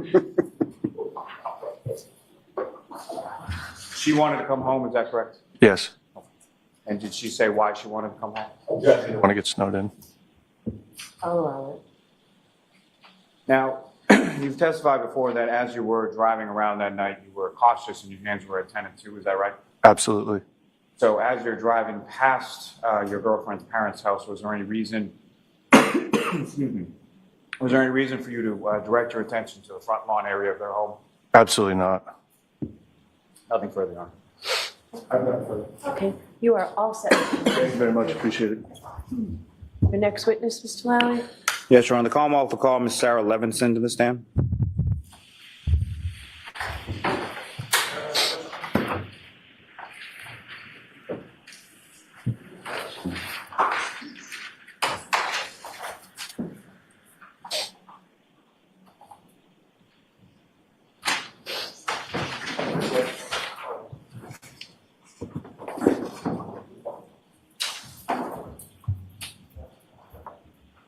All this way, just watch your step. Remain stand and face the clerk. Raise your right hand.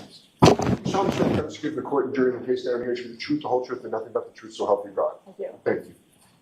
Just need you to scoot up and pull down that microphone, talk really loud into it. Thank you.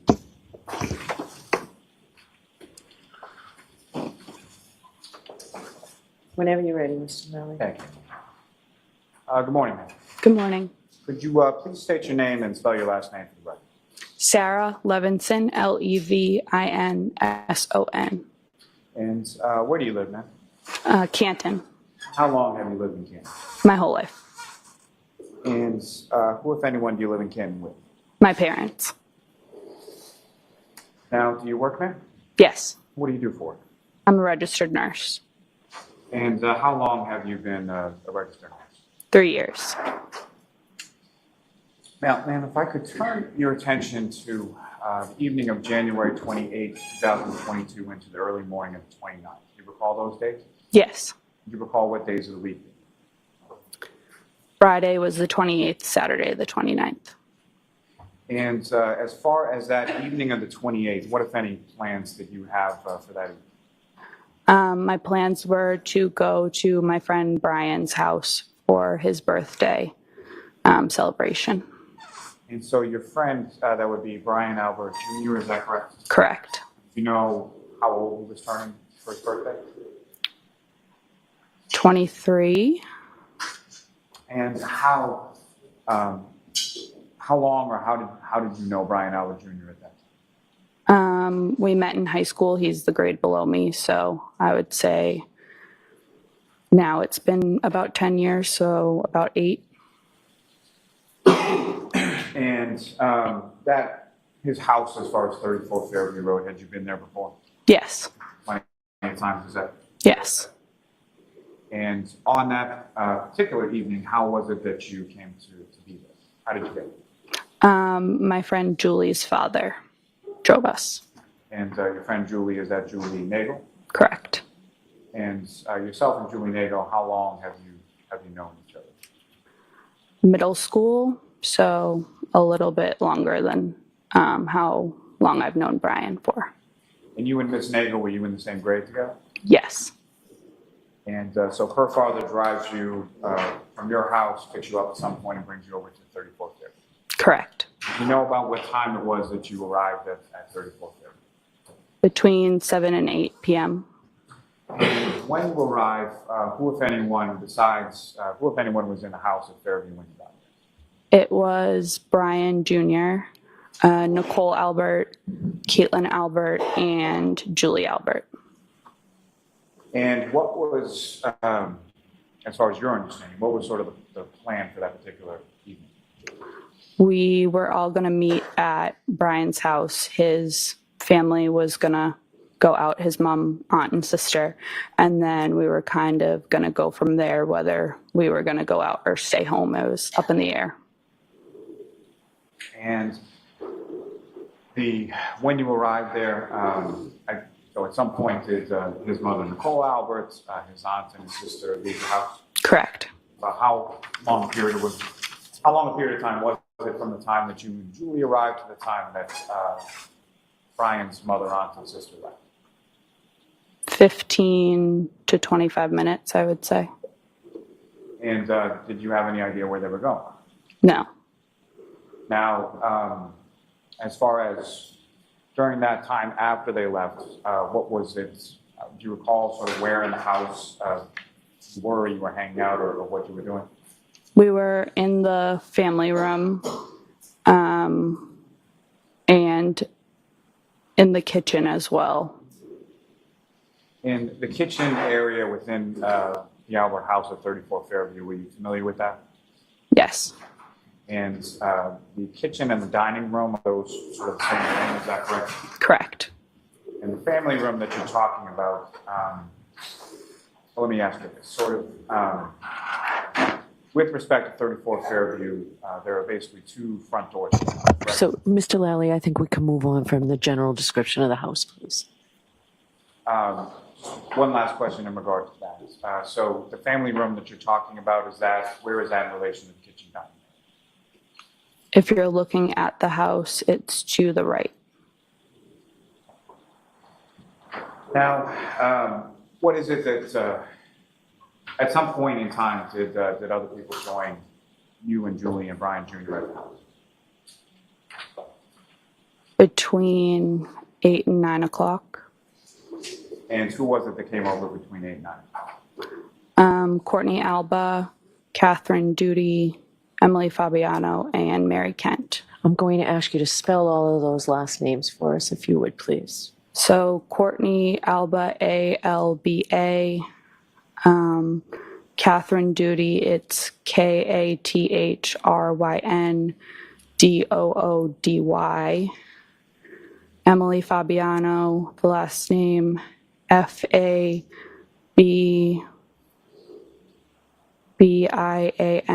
I believe it might be one B. And then Mary Kent, Kent. Thank you. And with respect to Ms. Alba, Ms. Duty, Ms. Fabiano, and Ms. Kent, how did you know them? I knew Catherine and Emily since elementary school. Mary and Courtney I had known since high school. Courtney I was more of an acquaintance with because she was friends with Brian. So she was more friends with your friend than you had sort of a mutual friend, is that correct? Correct.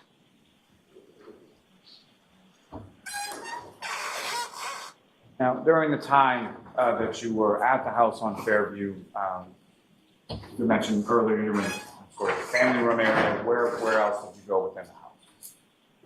Just the family room, the kitchen/dining room, and then the bathroom off the kitchen. And just so I'm clear as far as what I'm asking, when I'm saying you sort of in plural, so you in addition to all the other people that you just mentioned, was there any other area of the house that the group of you went in any point? Brian took either Mary or Catherine, I don't remember which one, upstairs at one point to see their family dog.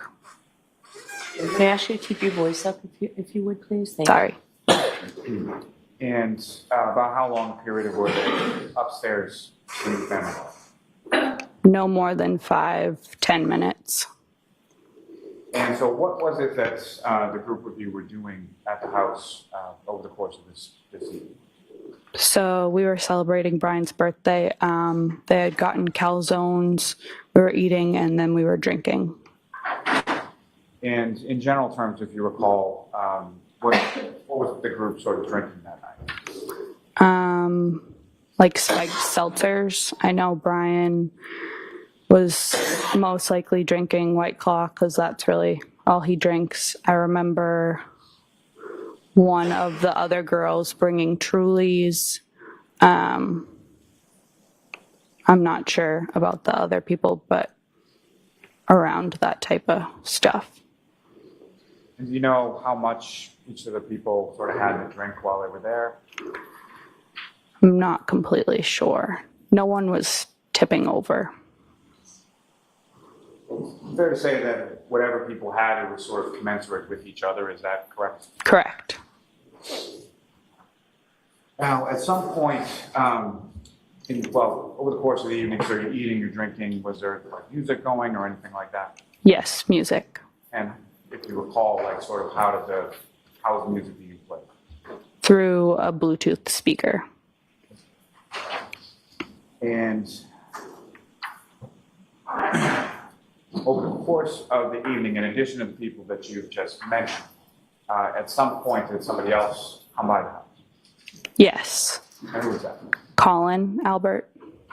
And did you know Colin Albert prior to that evening as well? Yes. And about how old was Colin around that time? High school, like late high school.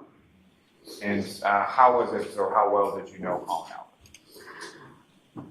Not very well. Like I said, I'd been friends with Brian for about 8 years at that point, and I know Colin's older brother, Christopher, pretty well. He's my age. I grew up with him, known him since elementary school, so it's kind of like, we weren't friends, I wouldn't say, me and Colin, but we were cordial. So he's a younger brother of somebody that you went to school with? Correct. And he was your friend Brian Albert Jr.'s cousin, correct? Correct. Now, with respect to Colin, do you know about what time he arrived? I can't say for sure.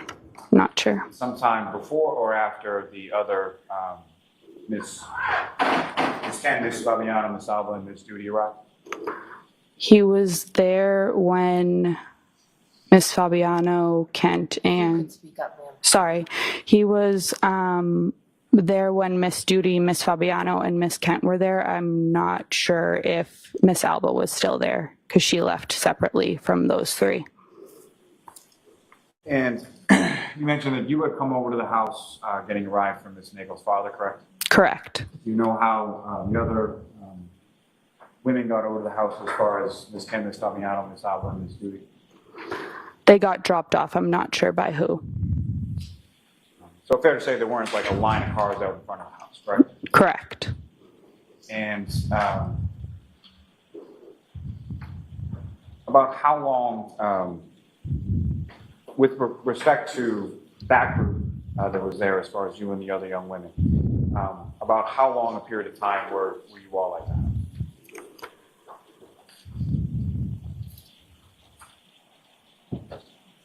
2 to 3 hours. So do you know about what time it was that Miss Alba, Fabiano, Miss Judy, and Miss Kent left? Miss Alba left before the other three. Her boyfriend picked her up. And then Miss Kent, Miss Judy, and Miss Fabiano all left together. I know it was before midnight. And when they left, was Colin Albert, was he still there? I believe so.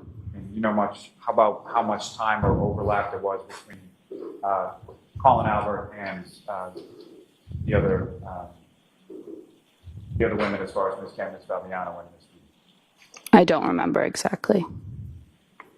Now, from your recollection of that evening, how would you describe sort of the mood or the demeanor within the house over the course of those few hours? Everything was good, happy. We were celebrating. No issues. No issues with anybody that was there? No. Now, after,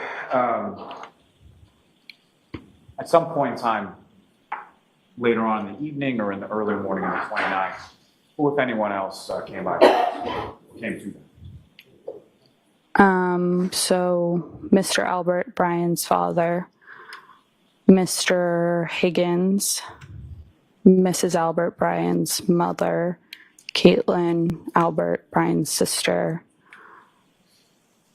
Jennifer McCabe, Brian's aunt, and then Matt McCabe, Brian's uncle. Let me sort of break it down and ask you a bit like this. So as far as the order of people arriving, at some point did you learn where they were coming from? Yes. And where were they coming from? Brian's father and Mr. Higgins, as far as I knew, were coming from New York. They were at a funeral for a fallen police officer. And Brian's other family members, aunt, uncle, mother, and sister, they were out in Canton. I wasn't sure what establishment. And so those people that you described, did they all come at the same time, or did they come in sort of a staggered fashion, or how did they arrive? Brian's father and Mr. Higgins arrived first, but they all arrived within 5 minutes of each other. And first, in reference to Brian's father, Brian Sr., you had obviously met him on prior occasions, correct? Correct. And Brian Higgins, is that someone that you had met before, or you had known prior to that evening? No. And when Mr. Albert, being Sr., and Mr. Higgins arrived at the residence on Fairview, was Colin Albert still there? I don't remember. Do you have any recollection of those people being in the same room at the same time on that evening? I don't remember. And so, as far as Brian Jr., your friend, his mother's name is Nicole, is that right? Correct. His sister's name is Caitlin. Correct. And did you know both of them prior to the evening of the 28th? Yes. And with respect to Caitlin, how would you describe your sort of relationship with her? We were friends in high school. Fair to say that you were closer with Brian Jr. versus Kate, correct? Correct. And same question in regard to Colin Albert. Do you recall whether or not he was there in the house at the time that Nicole and Caitlin came? I don't remember. And then as far as Jennifer and Matthew McKay, were you familiar with them prior to the evening of the 28th? I knew who they were. I'm not sure if I've ever had a conversation with them prior to that. When you say you knew who they were, how was it that you knew who they were? I knew they were Brian's aunt and uncle. Had you ever met them before or had any occasion to see them anywhere before that you can recall? I know I had seen or met Jen before. I'm not sure about Matt. And same question in reference to, as far as Colin Albert, do you recall whether or not he was in the house at any point in time when the McCabe's were there? I don't remember. You recall Colin Albert leaving the house at some point? Yes.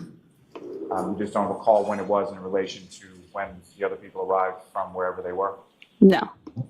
And do you recall how it was that he left the house? He got a ride. You know who he got a ride from? Objection. No, do you know? No. Next question. Now, when these other people came to the house, we'll refer to them as the older adults. Is that a fair portrayal of them? Sorry, can you repeat that? Other than the rest of the people that were there earlier, then, correct? Correct. So that group that came in later, as far as when they arrived, where were they in relation to the house? Like, where were they situated? We were all in the dining/kitchen. So all in that same sort of area. Correct. Now, at any point in time over the course of the evening, do you recall anybody from that group of people sort of going anywhere else in the house that you saw? Not that I remember. And with respect to the house on Fairview Road, you're familiar with where the basement is located in the house, is that correct? Yes. And at any point in time in the evening, did you see anybody from that group, either before or after, go anywhere near the basement or go into the basement area of the home? No. Now, with respect to the sort of mood and demeanor after these other folks come by, do you know about what time it was that those people started coming back in from wherever they were coming? 12:15. It wasn't that long after it struck midnight. So sometime after the strike of midnight, these other folks start to come back to the house. Correct. And from that period, from 12:15 or so, from that period, about how long was it after that that you were at the house on Fairview? I left between 1:30 and 2 a.m. So about an hour and a half or so after they got there. Correct. Now, with respect to that hour and a half or so after they got there, how would you describe sort of the mood and the demeanor within the home during that time? Same thing. We were celebrating, happy, dancing, all that. The drinking continued, correct? Correct. No issues or arguments or anything that you observed, correct? Correct. Now, within the area of the kitchen dining area, at some points, do you recall where people were? I'm talking later in the evening when the folks come back to the house after midnight. Do you remember where those people were sort of situated around the kitchen dining room area at that time? Yes. And could you describe to the jury sort of where they were? So the dining room table is a square. So, and it was in front of the front window. So in front of the front window where their back would be to the window was my friend Julie Nagel. I was sitting then, I don't know, was that perpendicular? I haven't taken math in a long time. I was sitting here. If the window's here, I was sitting on this side, facing kind of, I could see the front door. And then to my right, Brian Sr. and Mr. Higgins were standing. So they're back towards the kitchen. And Mrs. Albert Nicole was sitting with her back to the front door area. And Jen and Matt and Caitlin, I don't believe were sitting. And over that course of hour and a half or so after those folks came back to the house sometime after midnight, did you observe any other people walking or coming into the house at any point? No. Let me ask you this. As far as on January 28th into the 29th of 2022, did you know anybody by the name of John O'Keefe? No. And did you know anybody by the name of Karen Reed? No. And with respect to either of those people or any other people, no one else came into the house while you were there? Correct. Now, at some point in time, your friend Julie, did she go outside of the house? Yes. And can you explain to the jury what that was in regards to? Her older brother, Ryan, was coming to pick us up to take us home. So she went out to talk to him. Prior to him arriving, she said something to me along the lines of Ryan's coming to get us, which Jen McCabe said. Sustain. Question. And so, in relation to when the folks arrived back from wherever they were coming from to 34 Fairview, when was this that you had this conversation with Julie about her brother coming from you guys? Around 12:30, give or take. And at some point, did Julie go outside the house? Yes. And did you have any occasion to look outside at any point when she was out there? No. And about how long a period of time was Julie outside the house? No longer than 5 minutes. And after that, her going outside no longer than 5 minutes and coming back inside, were there other arrangements that were made as far as how you and Julie were going to get home that night? Yes. And what were those arrangements as far as what was your understanding of how you were getting home that night? Jen McCabe and Matt McCabe would drive us home. Now,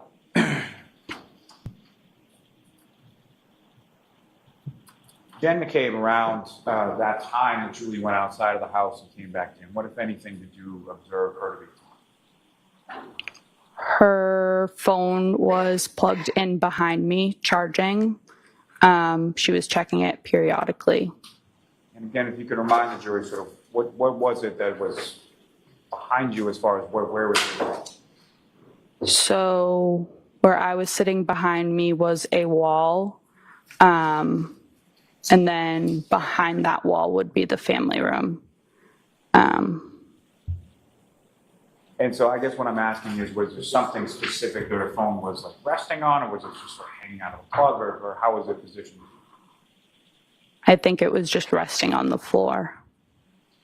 And with reference to her phone, was that something that Ms. McCabe came over and looked at any point in time while it was charging? Yes. How many times? I'm not sure, to be exact. Let me ask you this, was it once or more than once or something? More than once, I would say. And without any reference to anything that was said, was there some conversation that you had with Ms. McCabe during the time that she would come over and check or look at the phone? Myself, no. In general, I remember her saying someone was coming. And that someone that she indicated was coming, again, no one ever actually came in the house or was around the house that you were aware of, correct? Correct.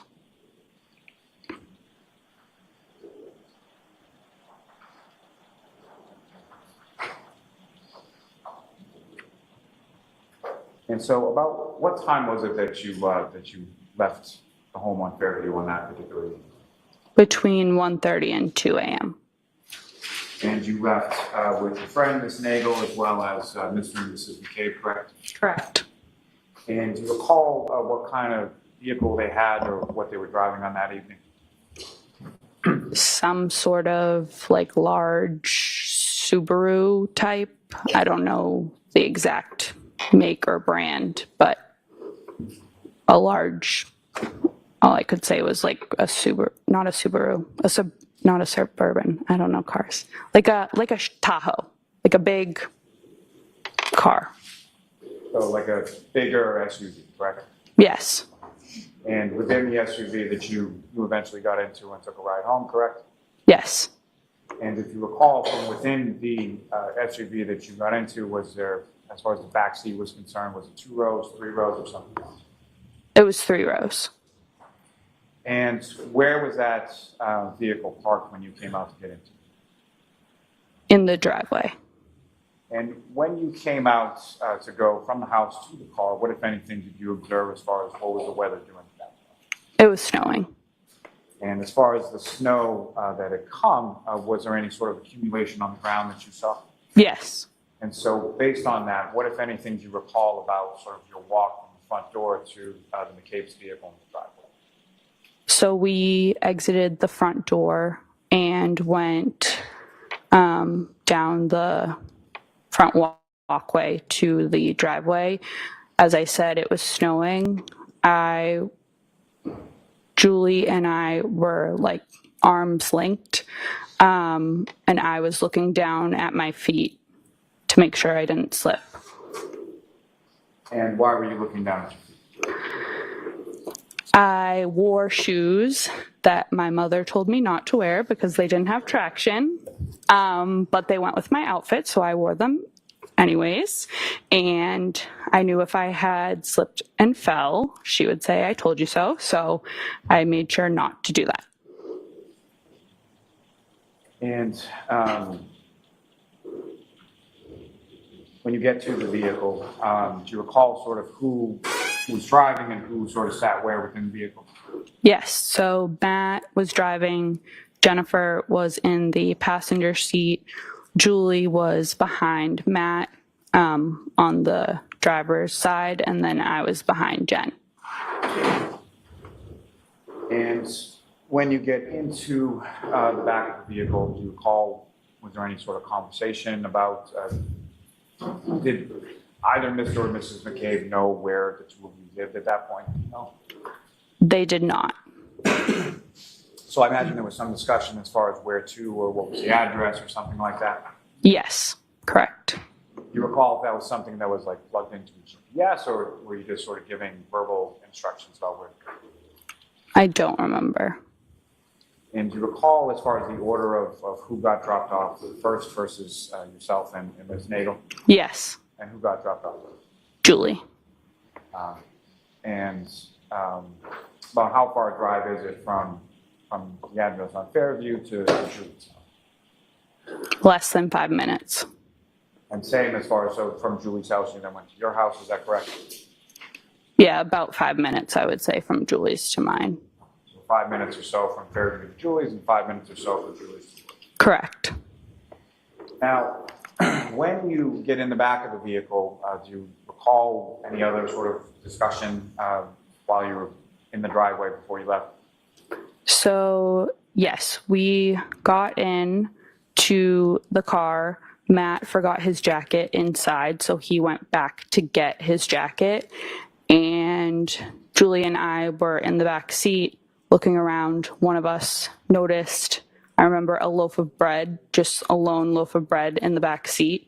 We said something to Jen because we thought it was weird. And she said something along the lines of, oh, anyone want a peanut butter and jelly on the way, like making a joke. So we were looking back at the third row. And so Ms. McCabe is in the front seat of the vehicle at this point? Yes, So she sort of turns to talk to you while you're in the back seat? correct. And was she turned towards the center of the car or the window or something else? To the center. And if you recall, Mr. McCabe gets his jacket, comes back in the car, and at some point backs out of the driveway. Correct. And when Mr. McCabe drives from there headed towards Ms. Nagel's house, do you recall which direction that the vehicle was facing as far as going by the house on Fairview? So, Let me ask it probably in a better way. okay. So at some point, did you drive past the 34 Fairview Road residence on the way to Julie's house? Yes. And when you did so, which side of the McCabe's vehicle was facing the Fairview Road residence? Was it the side that you're on or the side that Julie's on? The side I was on. And at the time that you were driving past that, was there a conversation still that was going on in the backseat of the car or with anybody else? Yes. And who was sort of engaged in conversations about that? Myself and Julie. And so you're looking at her direction while you're talking to her, is that correct? Correct. And as you're driving past the house, what, if anything, does Julie say? Objection. Ask it differently, Mr. Rowley. As you're driving past the house, what, if any, conversation were you having with that? Objection. All right, so I'm going to see Councilor Tybar on this one issue. Jurors, feel free to stand up.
Ms. Levinson, without respect to what Ms. Nagel said to you in the car, the two of you are conversing, correct?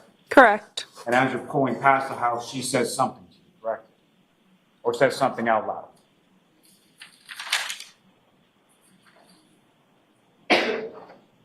Not farther up the street. And so when you're talking about farther up the street, where was the vehicle in relation to the house at 34 Fairview when she says something? The house was behind us. And so based on what she had said, where does your attention go? When she was speaking to me, I looked at her. Once she said what she said, I looked the other way to the window. And at the time that you looked to the window, what was sort of outside the window in reference to 34 Fairview? Was any part of the residence still, or the lawn or anything else visible to you at that time? No. And so was a neighboring house, is that fair to say? One of the neighboring houses, yes. So whether it was a next door neighbor or a couple of houses down, it was past that point, correct? Correct. And was there any further discussion that you recall in the backseat of the vehicle between yourself and Julie in relation to that earlier statement? I asked for clarification. Did you receive any further clarification? No.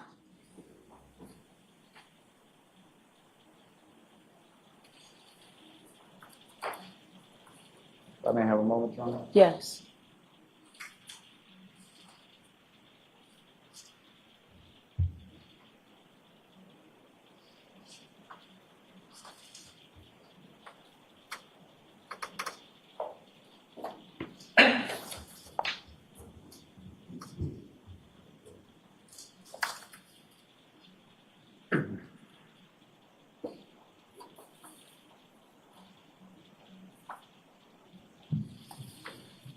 Nothing further for this witness, Your Honor.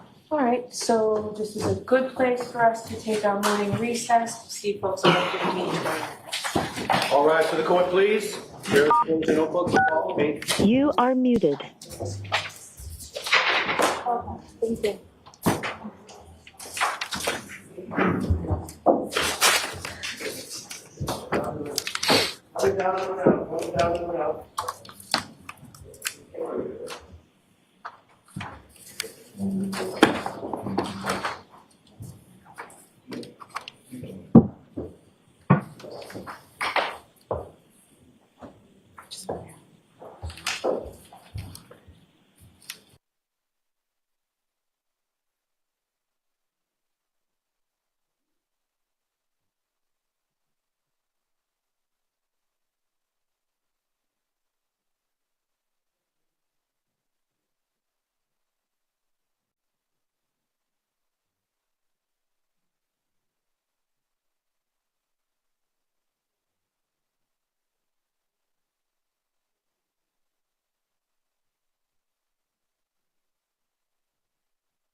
Ms. Giannetti? Thank you, Your Honor.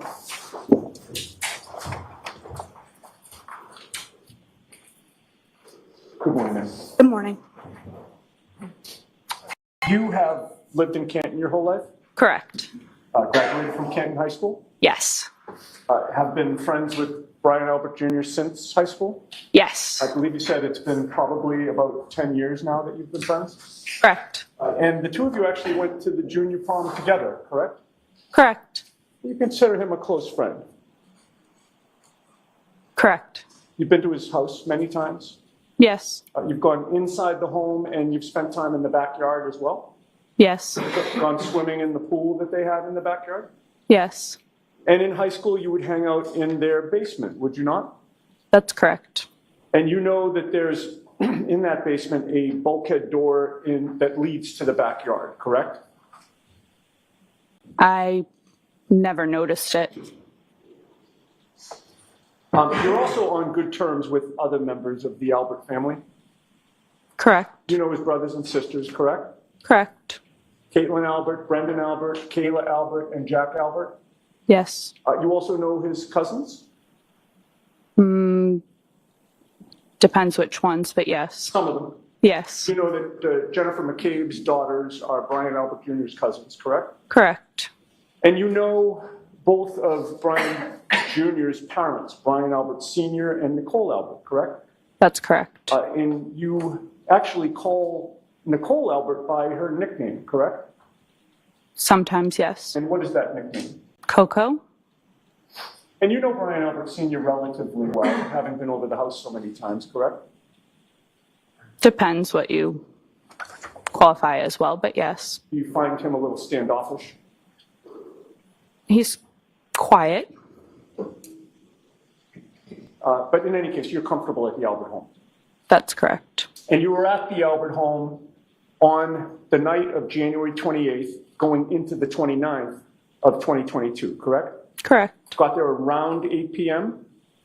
Correct. And you didn't leave until around 2 a.m., give or take, on the 29th, correct? Correct.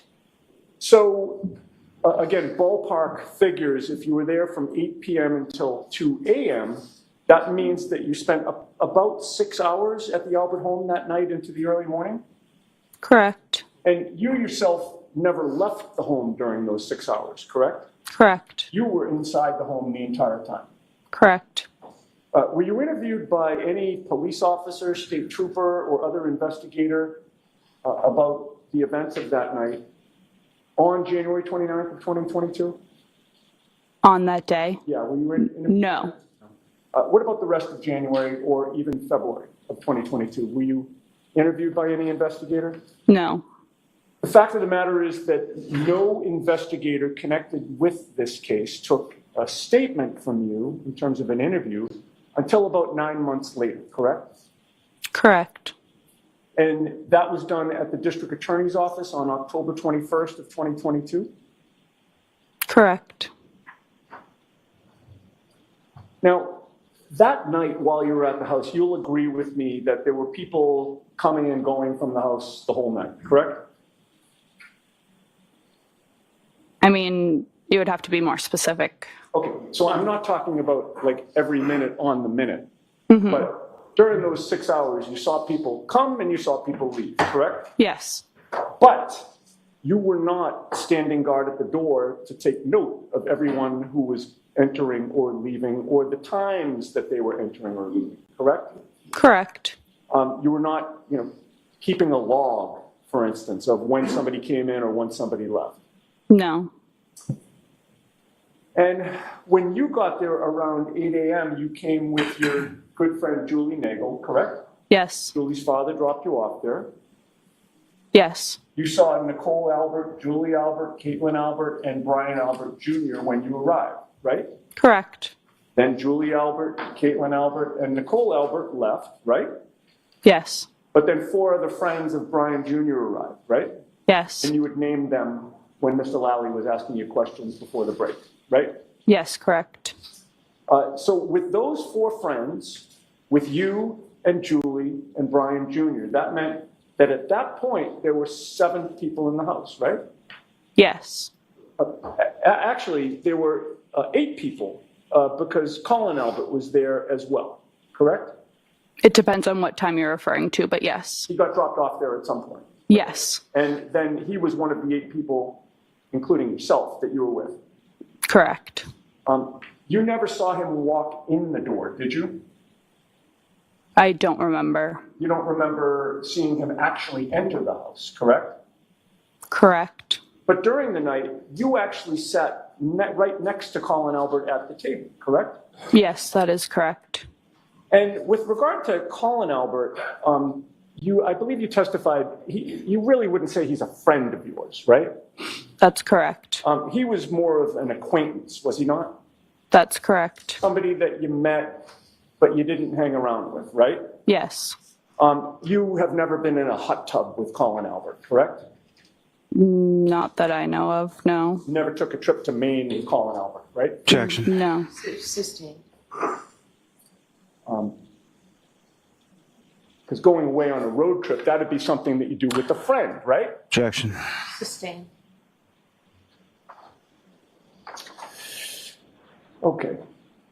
And with regard to those 4 friends of Brian Jr. who arrived, your best estimate is that they came sometime between 11 p.m. and 12 a.m., right? Sorry, can you repeat that? Sure. I'm talking about Courtney Albert, Catherine Duty, Emily Fabiano, and Mary Kent. Strike that. You know what? Let me withdraw that question and rephrase it. They left sometime between 11 p.m. and 12 a.m. Correct. And you can't be sure precisely when they left because, again, you weren't watching the clock to make note of when people made their exits, correct? I know they left before it was Brian Jr.'s birthday on the 29th, so I know it was before midnight, but other than that, no. Right, and that's like an hour span of time that they could have left within, correct? Correct.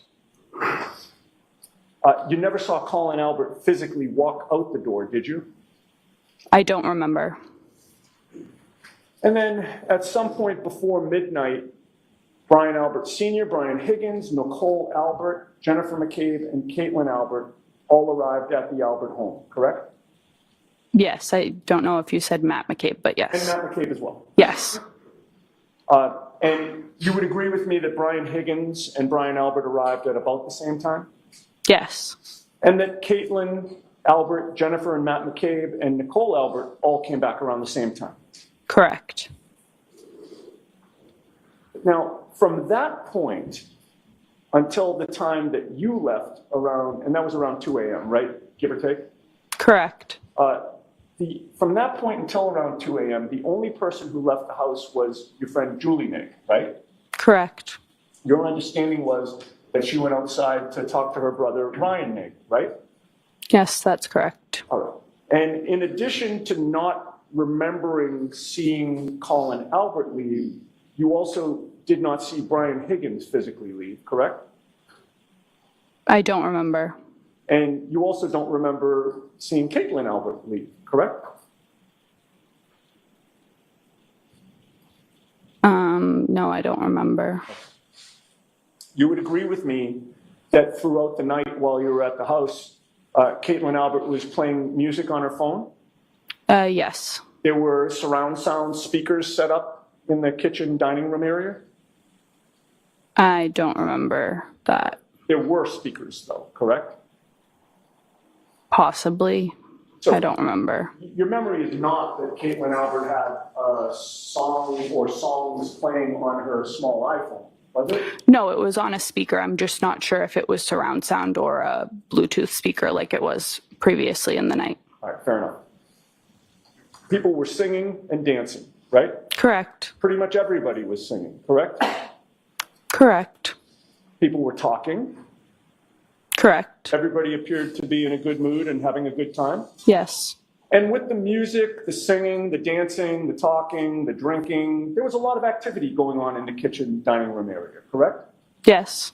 There was plenty of, to pay attention to with regard to the people that were in that area, right? Yes. Brian Jr. was in the kitchen essentially the whole night. Yes. Jennifer McCabe was charging her phone on the kitchen island at one point. Behind it, but yes. Did she pick up her phone in your presence to make any calls or text anybody? She picked up her phone. I'm not sure what she did with it. But in any case, you'd agree with me it was noisy in the kitchen. Yes. And the kitchen's in the back of the house. Yes. Now, you had seen the Albert family dog, the German Shepherd, Chloe, prior to that day, correct? Yes. And Chloe was not a very outgoing dog around people, correct?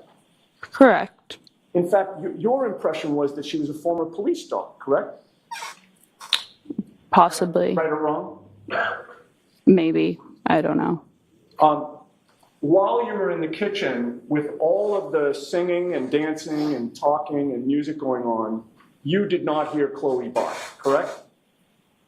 Correct. You did not hear Chloe growl, correct? Correct. Not that I remember. You did not hear somebody get hit in the back of the head with anything, correct? Objection. Go ahead, you can answer that. Correct. And while you were there sitting, you could not hear what, if anything, was going on in the basement, correct? Objection. Sustained. Okay. You were catching a ride home with the McCabe's ultimately, correct? Correct. At that time, you believed that you, Julie Nagel, Jennifer McCabe, and Matt McCabe were the last to leave 34 Fairview? Correct. So at that time, you believed that Brian Higgins and Caitlin Albert had left before you, correct? I believe so. But you didn't see Brian Higgins or Caitlin Albert physically walk out the door. At least you have no memory of that, correct? Correct. And when you left, you didn't check every room in the house to see who was still there, correct? Correct. You never went down to the basement that night. That's correct. And when you left 34 Fairview, the snow was starting to stick to the ground at around 2 a.m.? That's correct. But there weren't mounds of snow or snowbanks that had formed, correct? Correct. And when you left the home, you could still see part of the red brick of the walkway that leads to the driveway, correct? Correct. And when you got to the driveway, you could still see part of the color of the pavement, correct? Yes, that's correct. And you could still see some grass on the front lawn at 2 a.m., right? I don't remember, but If I may have a moment. Yes.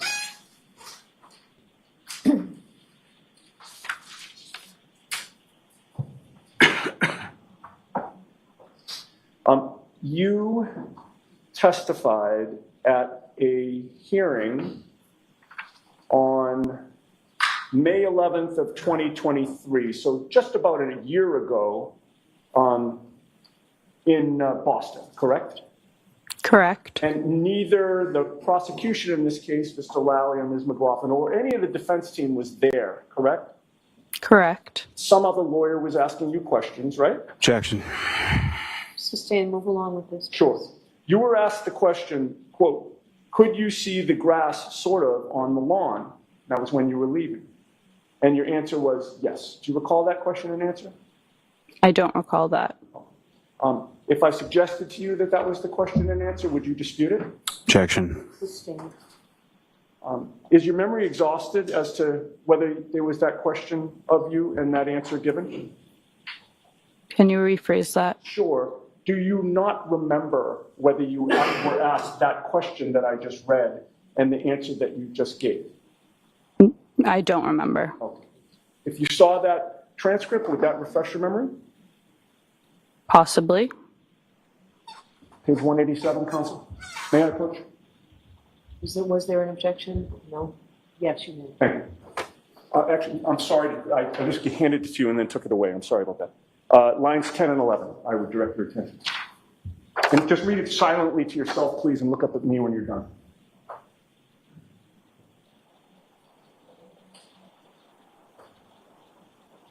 I may approach to grab that. Having reviewed that transcript, does that refresh your memory as to what you testified to a year ago? Yes. And was that accurate? Yes. Okay. With the word being sort of. Yeah, well, I believe I read the Yes, question, I'm just clarifying, yeah. but I did read it accurately. Right? Correct. Oh.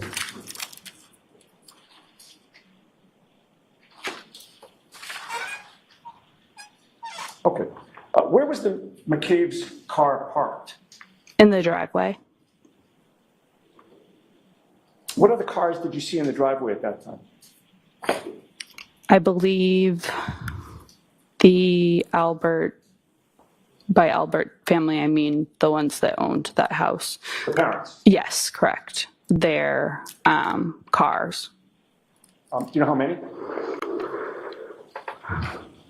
2. And Possibly. where were those 2 cars parked? Were there strike that? Were there 2 lanes in the driveway where cars could park? Yes. And which lane, to the left or the right, were the Albert cars? Or maybe they were in both. I believe both, closest to the garage. Okay, so they were pulled up closest to the entrance of the garage. Correct. In tandem, right next to each other. Correct. All right. And where was the McCabe's car behind? Which car? If you're looking at the house, the lane to the left, I believe. Okay. Now, when you first walked out of the Albert home, you'd agree with me that the front lawn was right in front of you, correct? Yes. There were no obstructions blocking your view of that front lawn. No. And there were lights on next to the Albert home front lawn, correct? Correct. And there was also a lamppost where the front walkway is, correct? Correct. And between the 2 garage doors, there's also a spotlight, is there not? Correct. And you would testify that snow had started to accumulate, right? Correct. And against that white snow, did you see a black baseball cap? No. Did you see a black sneaker? No. Did you see a 6'2", 220-pound man sprawled out right in front of you on that lawn?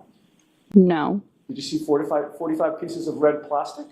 No. 1 piece of red plastic? No. So you saw nothing unusual on that front lawn as you walked out of that house, correct? That's correct.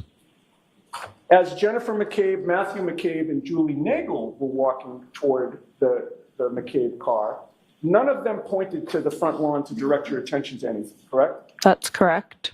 In fact, you would testify that Matt McCabe forgot something and had to go back in the house, correct? Correct. Which means he actually came out of the house twice that night, correct? Correct. And the second time he came out, he still would have been facing that front lawn, correct? Correct. And the second time that Matt McCabe came out, he didn't point at anything in the front lawn, correct? That's correct. And then the 4 of you were in the McCabe car, right? Yes. Matt McCabe was driving. Yes. Jennifer McCabe was in the front passenger seat next to him. Yes. Julie Nagel was seated behind the driver, behind Matt McCabe, right? Yes. And you were seated in the second row passenger seat to the right, Yes. behind where Jennifer McCabe was sitting. Yes. And the car backed out of the driveway, correct? Yep.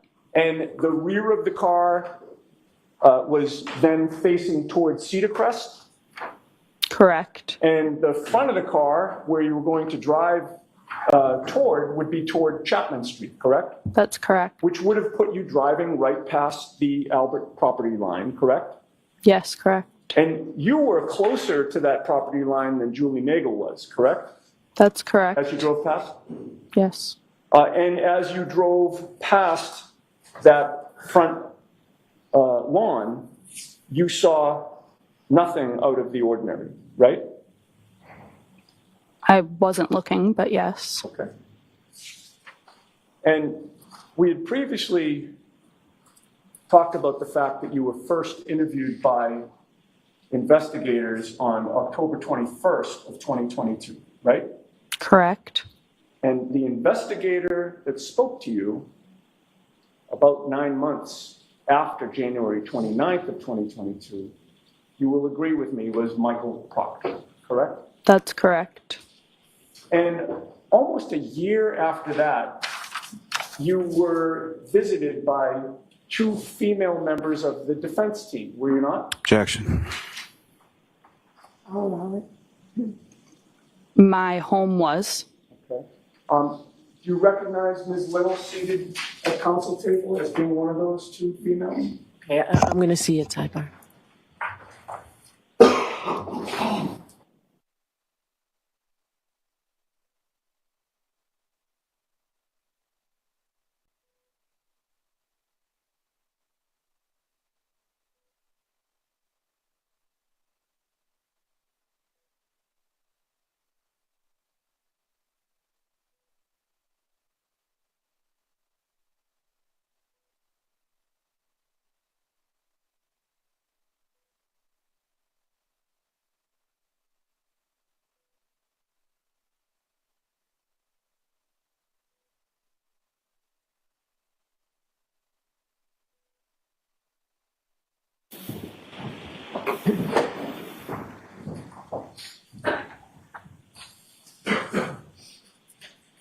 Is it fair to say, Ms. Levinson, that you decided not to speak to anybody from the defense team?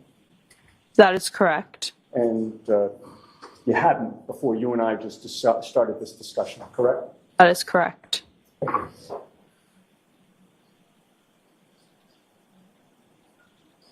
Nothing further. Thank you, Ron. All right, Mr. Lally.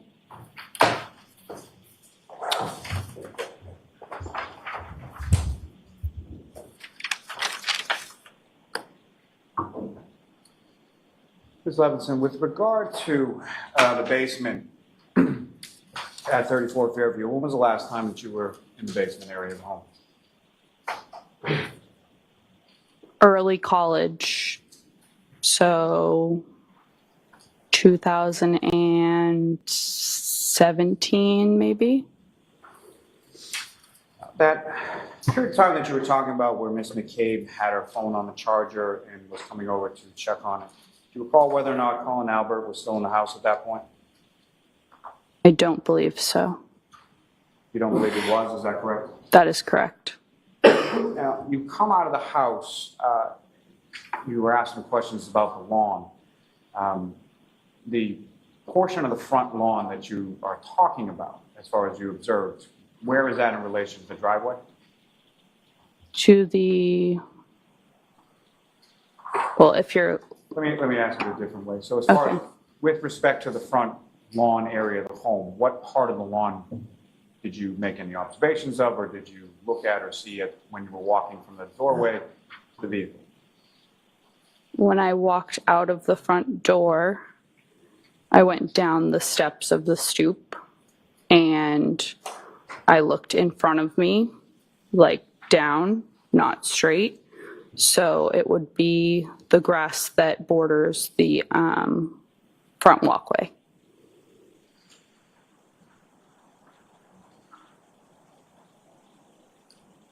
So you weren't looking at sort of the entirety of the front lawn, is that correct? That is correct. And when you spoke with Trooper Proctor, was he the only trooper there, the only state police officer there when you spoke with him? No. Do you recall who the other trooper was? I don't remember the name specifically. It was not like a common last name, though. I know that. And as far as defense investigators or anybody else coming to your house, you chose not to speak with them, is that correct? Correct. I was not home when what Mr. Ionetti was talking about. My parents were home. But out of respect, I contacted the defense to tell them the next day, I believe, that I had nothing to have a conversation with them about. Why not? I know that legally I didn't have to, and I didn't have anything to say. Nothing further. All right, you are all set, Ms. Levin. Okay, thank you.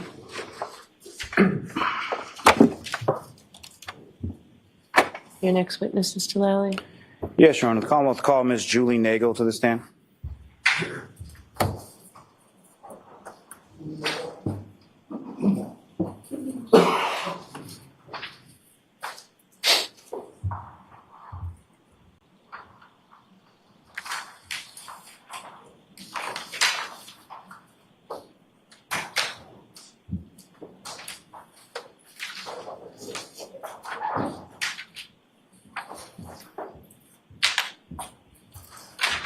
Just step for me. Thank you. Main stand, face the front. Raise your right hand. Do you solemnly swear the evidence given to the court and jury in the case down here to be the truth, the whole truth, and nothing but the truth, so help you God? Thank you.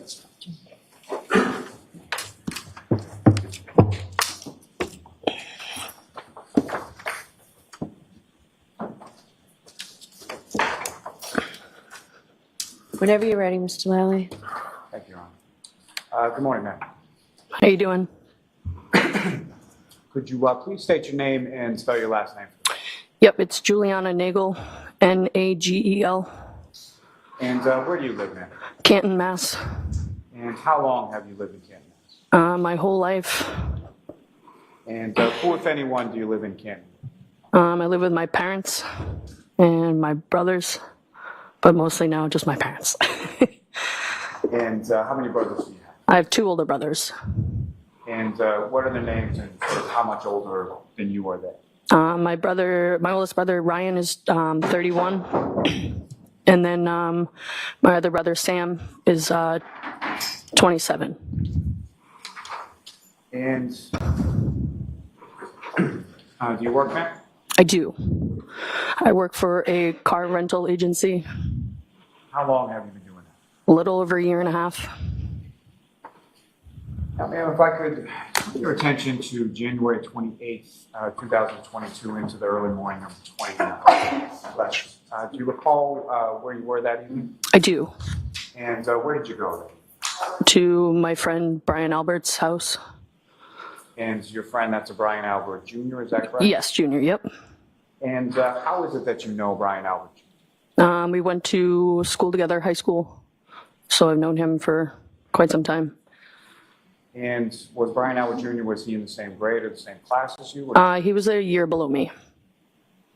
And do you recall about what time it was that you went over to his house the evening of the 20th? I'm not sure exactly, but I would say probably around like 6.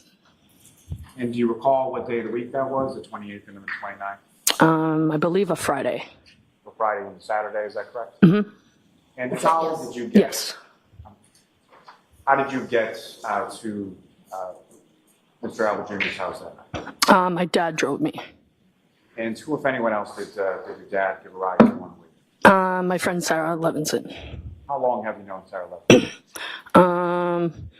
Since middle school, I would say. And you're familiar with Mr. Albert Jr.'s house at 34 Fairview Road? Correct, yes. And have you been there on occasion over the course of your friendship? Yes. Now, what was, as far as your understanding, what was sort of the plan for that evening? Just hang out, have some drinks for my friend Brian's birthday. Just together and hang out. And when you arrived there, who, if anyone, in addition to yourself, Ms. Levinson and Brian Albert Jr. were present at the home at that time? From what I can recall, I just remember Brian Jr. Yep. And at some point, did some other people come and join the group of the 3 of you at the home? Yes. And when about was that in relation to when you and Sarah arrived? I can't remember. I don't recall the time frame. Sometime after, though? Yes, yep. Was it that came to join the group at some point? It was me, Brian Jr., Sarah Levinson, Catherine Duty, Emily Fabiano, Mary Kent, Courtney Elba, Colin Albert, and then that's what I can remember from then in the early part of the night. And so with respect to Ms. Fabiano, Ms. Kent, Ms. Alba, and was Ms. Duty as well, is that correct? Correct. How did you know them? Through Brian Jr. Yep. Are they in the same grade or class as you and Ms. Levinson? In Brian's class. Class below you? Correct, yep. And so fair to say that you were closer friends with Brian Albert Jr. and Ms. Levinson than the other 4 girls that came? Correct, yes. You mentioned, as far as those 4 individuals, Ms. Fabiano, Ms. Kent, Ms. Duty,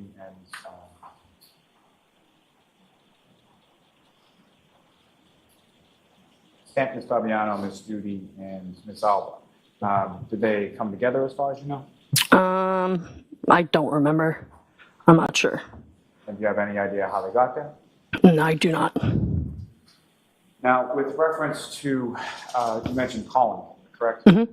And how do you know? So on the mhms, they have to be yes or no. Okay, got it. So what was that answer? Do you mind repeating the question? Thank you. So with reference to Colin Albert, did you know Colin Albert prior to that evening as well? Yes, And how did you know Colin Albert? through Brian Jr. And what, if anything, did you know about the relationship between Colin Albert and Brian Albert? They're cousins. And about how old was Colin Albert around this time frame of January 28, 2020? I'm not quite sure. I don't know. You know whether or not he was in high school or college or something else? High school.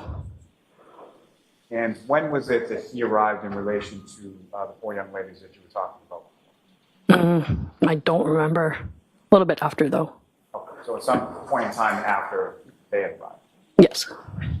And they had arrived after you, is that correct? Correct, yep.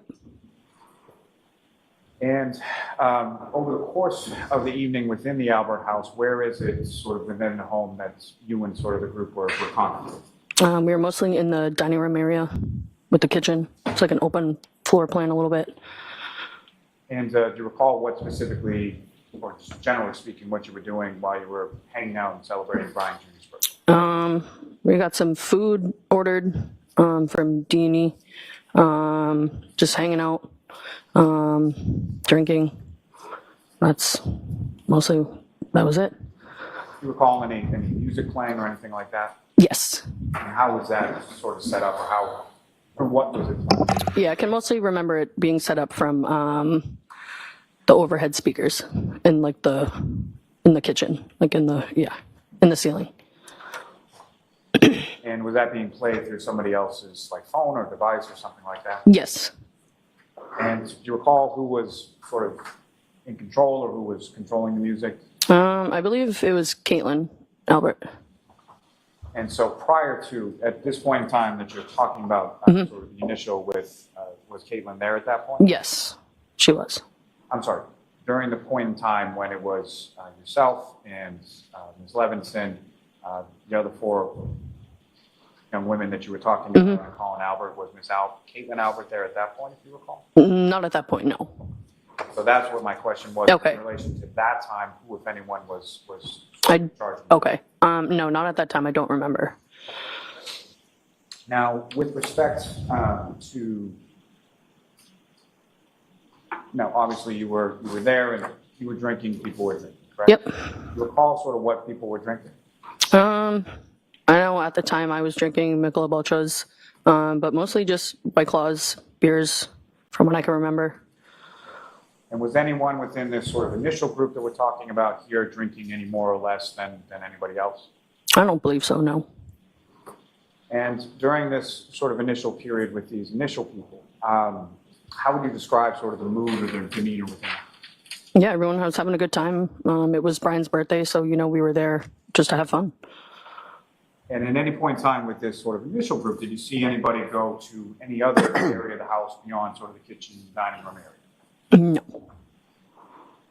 Now, at some point, did members of this sort of initial group, did they leave the house at some point over the course of the evening? Yes.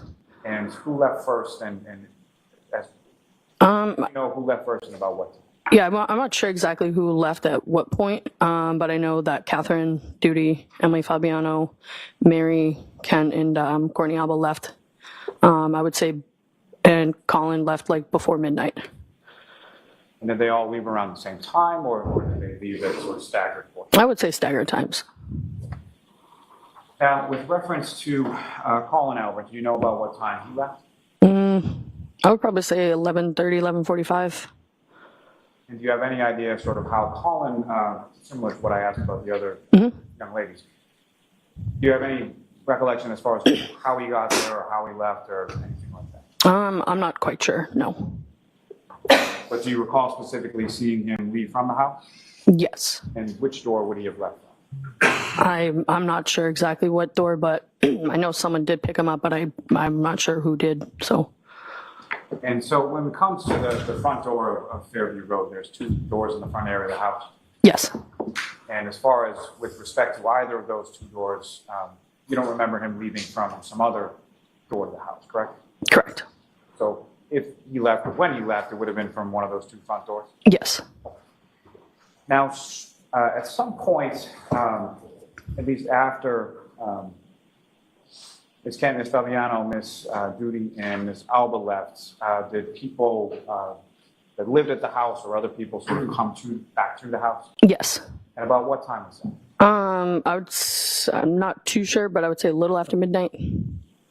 And who were the first people sort of to arrive in this, we'll call them sort of the second? I don't remember who came, like who was first, who was second, like that, but I know who came, but I don't know what order. And who were the people that came? Yeah, so it was Nicole Albert, Brian Albert, Brian Jr.'s parents, Matt McCabe, Jennifer McCabe, Brian Higgins, and that's it. And Caitlin Albert, sorry. Okay. And so when they came back, as far as the other four women that you were talking about, they had already left, is that correct? Yes.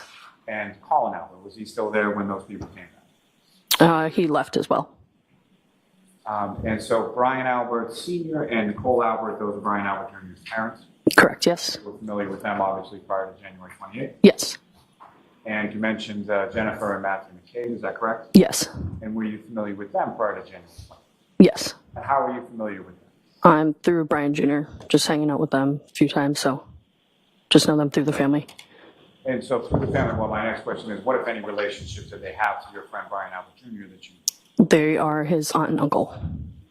And then with respect to Brian Higgins, is that someone that you knew prior to January 20th? I did not know. You met him the first time that night at the Fairview home? Correct, yes. And when they came into the house, this sort of second group, where was it that they went and sort of congregated around the house? Yeah, we all were still in the same room in the family, the floor plan, which was the kitchen and the dining room area. Yeah. At any point in time, well, let me ask you this. They come sometime shortly around or after midnight, is that fair to say? Yes. And about how long after they arrived, or about what time was it that you left the house for the evening? I'm sorry, could you repeat the question? At some point you went home that night? Yes. What time was it? I would say, give or take, like 1:45. And so between the time that they came back to the house around 12:15 or so, between that and 1:45, how would you describe sort of the mood and the demeanor in the house at that point? It was still all the same. Everyone was having fun, hanging out. Music still playing, people drinking, having a good time? Yes. And over the course of this time, as far as the group that you talked about that was in the kitchen and dining room area, did you see any of those people go anywhere else? I mean, to the bathroom, but I know at one point Mr. Albert, Brian's Jr.'s dad, took upstairs to let the dog out back, but he just opened the back door and watched him from the door and brought him right back upstairs. So that was the only time he went upstairs, but. And as far as the kitchen dining room area, do you recall sort of how people were situated around that area during the time that the second group was there? Yeah, we were all sitting in the kitchen table. It's like a square table, so we're all just hanging out around there. Some at the island in the kitchen, but mostly all just there together. Can you recall specifically, I know we're talking over 2 years ago, do you recall specifically where people were within that area around the table? I don't know. Do you recall where you were? I was sitting in the corner, so I could see the island, the kitchen table, the front door, and the windows, I guess. Yeah. Where you were seated around the table, could you see the front door? Yes. And so beyond the people that you'd already talked about being in that kitchen dining room area in that second group, did anybody else come into the house that night while you were there? No. And at the time on January 28, 2022, were you familiar with either a person named John O'Keefe or a person named Karen Reed? No. And at any point in time, not knowing them, did you see anybody else come into the house while you were there between that 12 to 12:15 and 1:45? No one else came in, no. Now, do you recall who was sort of around you where you were at the table? Immediately around you as well. I would say Jennifer McCabe, Sarah Levinson, Caitlin. I can remember like sitting at the table like with me. Yeah. Now, at some point in the evening, let me ask you this: what if any sort of plans did you have as far as how you were getting home? Yeah, I did text my brother to see if he could pick me up on his way home with his friend, on their way home to come pick me up, which they did. Which of your two brothers was that? My brother Ryan. So you texted Ryan to see if he could come pick you up? Yep. And did you have to give him an address or anything like that, or how did you explain to him where you were? I just said I was at Brian Jr.'s house, if he could pick me up. And is that somewhere that your brother had picked you up from on prior occasions? Yes. And about what time, if you know, did you send that text to your brother about getting picked up? I'd probably say a little after, probably like 15 minutes after midnight. Yep. And as far as the other people in that second group that you were talking about, how did you reach out to Ryan to get picked up? Are those other people there? Yes. And you indicated that your brother then came to the house at some point? Yes, he did. And about how long after you texted him did he arrive, if you know? I'm not quite sure. And when he arrived, did he come into the house or did he reach out to you in any way to let him know? He just texted, oh, sorry. No, I'm sorry. Did he reach out to you at any point to let you know that he was? Yes, he did text me saying that he was outside. And upon receiving that text, where did you go? I went out through the front door. Now, before you went out through the front door, what, if any, conversation, well, let me strike that as far as conversation, but who, if anyone, did you speak to about the fact that your brother was outside of the house? Yeah, I just mentioned saying my brother's outside. I do remember someone or a few. I want to hear the answer first. Just a few people saying, "Oh, just have your brother come in." So I went outside, and it was my brother in the passenger seat, his friend Ricky, and then his ex-girlfriend Heather. I asked them if they wanted to come in. They said no. I'm going to let that stand, but next question. So you go outside to where your brother is, right? Yes. And you recall which of the two front doors you used to go outside? I used the front door. Front door is the one with the brick steps, is that correct? Correct, yes. You come down the brick steps, go down the walkway. Do you recall how you came down to where your brother was? I walked down the steps through the little path, and then down the driveway, and they were parked right in front of the driveway. So they were parked right at the end of the driveway? Yes. And what kind of vehicle was this that you came up to? It was Ricky's pickup truck, a Ford F-150. And you mentioned that there were 3 people in the truck, is that correct? Yes. Where were they seated within the truck when you got? Ricky was driving his truck, Ryan was in the passenger seat, and then Heather was in the back seat. You mentioned that Heather is Ryan's ex-girlfriend, is that correct? Correct. Were they dating at this time? At that time, yes. Now, with regard to Ricky is someone who's a close friend of your brother, is that correct? Yes. You know him pretty well? Yep.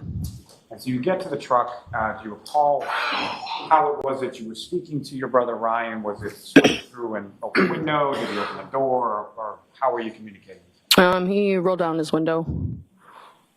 And when you came out to the truck at the end of the driveway, what, if any, other vehicles did you see in the area of the house on Fairview? Well, before when I went outside, I did notice another vehicle before my brother pulled up. So you had gone outside before your brother had, or Ricky had fully sort of parked the truck? No, he was like fully outside already, and then I went out, and it was just Ricky's truck. And so at some point later, there was another vehicle that came up? Prior. Prior. Correct. And can you describe that vehicle for the jury? Sort of what did it look like? What kind of vehicle was it? Yeah, it was a black SUV. And had you ever seen that vehicle before? No. And you go up to the truck and you're talking to your brother, is that correct? Yes. Now, with regard to, about how long a period of time were you talking with your brother next to the truck? I would say maybe 3 minutes max, not even. And did you invite your brother and his friends inside the house? Yes. How did they respond? They said, no, we just want to go home. And then I was like, I'll find out another ride home. And so that brings me to my next question as far as arrangements for you coming home. Was there any, prior to you coming out of the house, was there any talk or discussion about how you would get home if you didn't go home? Yeah, Matt McCabe and Jennifer did offer to drive me home if I didn't want to go home with my brother. So I just stayed and then took their offer. So you decided you wanted to stay and took them up on their offer? Correct, yes. And in addition to yourself, who if anyone else, went home from the residence on Fairview with the McCabe's? It was me and Sarah Levinson. Now, if I could bring you back to that period of time when you're outside, the vehicle that you were talking about, where is that in relation to the pickup truck that Ricky's driving? Well, it was like the SUV wasn't there when my brother was there. It was like before. Like when I was inside, I noticed it. Yeah. And so at the time that you were talking to your brother in the pickup truck, was the SUV still there? I don't believe so, no. And so where was that SUV parked in relation to where the truck was? So when I noticed, looking out the window, I did notice the SUV in front of the mailbox, and then pulled up a little bit in front of the yard, and then stopped, and then pulled up again towards the flagpole. So you saw it in sort of 3 different locations at the time that you were seeing it? Correct, yes. And again, where were you in relation to the vehicle at the time that you made these observations of it? I was inside at the dining room table, looking out the window. And at any point in time, did you see anybody come out of that? I did not know. And at any point in time, did you see any sort of, well, when you came out initially to, or when you were looking out and when you came out, do you recall anything about the weather and sort of what it was doing at that point? It was, I would say like flakes of snow, a little dust on the ground. And so from the dust on the ground, from either the SUV or the pickup truck that Ricky was driving, did you see any sort of like imprints in the snow from tires or anything like that? I don't recall. You don't recall if there was that much snow or what it was? Correct. And as far as anywhere in and around where you had seen the SUV at either of the 3 spots that you saw it, did you see any sort of like footprints in the snow or on the ground or anything like that? And did you see inside of the vehicle, see anybody inside at any point in time? No. And you never saw anybody get out of that vehicle at any of the 3 different points where you saw it parked, correct? I did not know. When you saw the vehicle parked at those 3 sort of separate different locations, was the vehicle on? Was it running, if you could tell? I'm not sure, no.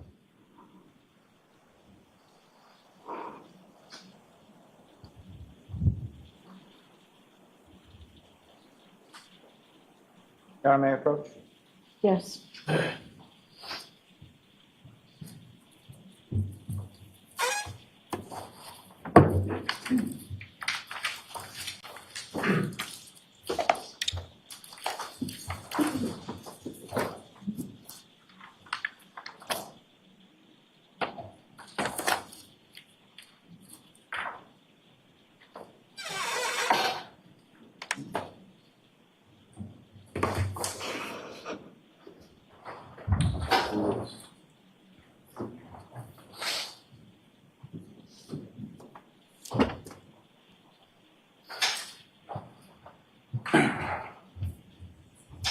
Nagel, I'm going to direct your attention to what's previously marked as Exhibit 71, 72, and 73.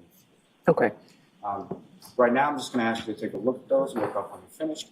And at some point, I may ask you to use this, which is the laser pointer, press on that button and point it up at the screen. Okay? Okay.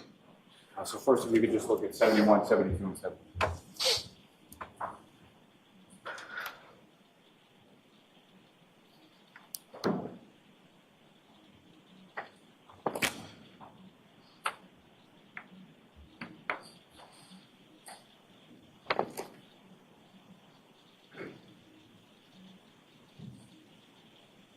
all set.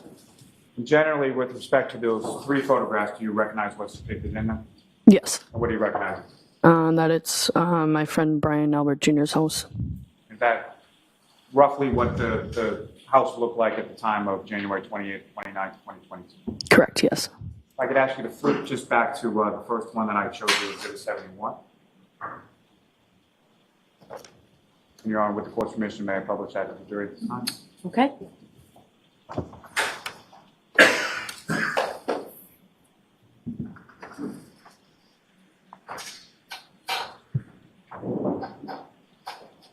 And so, Ms. Nagel, directing your attention up to the screen above you, I'm sorry, to your right. This is what you have before you as Exhibit 71, is that correct? Yes. If you could, using the laser pointer that's on the desk in front of you, if you could direct the jury's attention to the door that you were talking about that you came out in order to come down and talk to your brother. Yes. That one right there. Now, with respect to Richard's truck, when you came out to speak with your brother Ryan, where was the truck parked? The truck was parked right here. And with respect to that vehicle, the black SUV, where that vehicle was initially when you saw it, is that visible in this photograph? Yes. And if you could direct the jury's attention where that.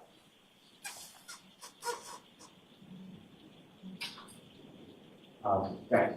If I could draw your attention to the next executive session to flip to Exhibit 72, and Ms. Gilman, if I can have that on. Again, what's up on the screen, is that what you have before you as Exhibit 72? Yes. Now, the second position that you indicated you observed that black SUV in with relation to the house, if you could, using the laser pointer, draw the jury's attention to where that would be in this photograph. Objection sidebar, Your Honor. All right. Jurors, feel free to stand up.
So again, Ms. Nagel, directing your attention up to what's up on the screen is Exhibit 72.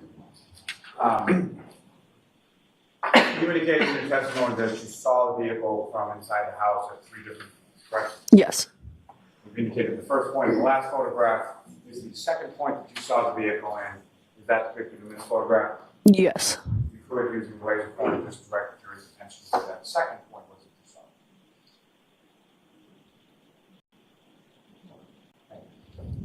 If I could ask you just to flip to the next exhibit, number 73. Just if I can have that up.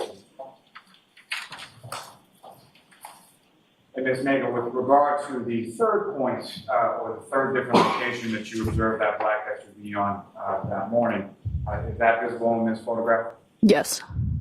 And again, using the laser pointer, if you could direct the jury's attention to where you observed it at the third point that you observed the black SUV. Thank you. That's all with this. Ms. Gilman, you can take it. Thank you.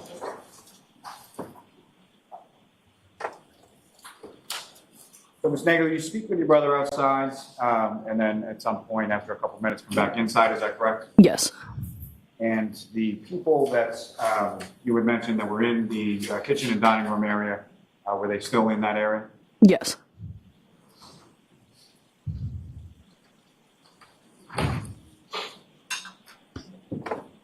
And at some point over the course of the evening, things eventually start to wind down and people are leaving the house. Is that correct? Yes.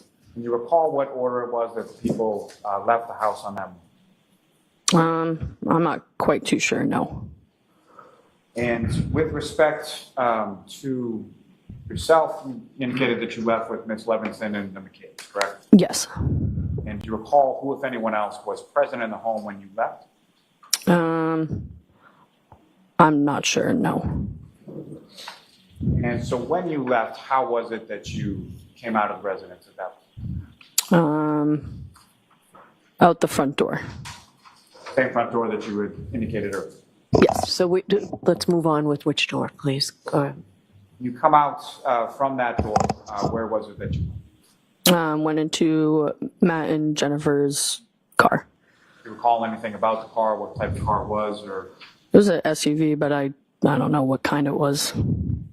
And where was that vehicle parked when you went over to it? I was in the driveway. And do you recall sort of how you came from the front door to the driveway? Just walked on through the pathway in the front yard and then out the door. So sort of along the brick path through the driveway to the car. Yes. Recall when you got in the car where it was you were seated or where anyone else was seated in the car? Yeah, it was Matt driving, Jennifer in the front, and then me behind Matt, and then Sarah next to me in the back behind Jen. Now, after you get in the car, about how long was it before the car backs out of the driveway? I'm not quite too sure. And what, if any, conversations you recall as far as going on during that period of time prior to the car backing out and going? I don't know. I don't remember. Now,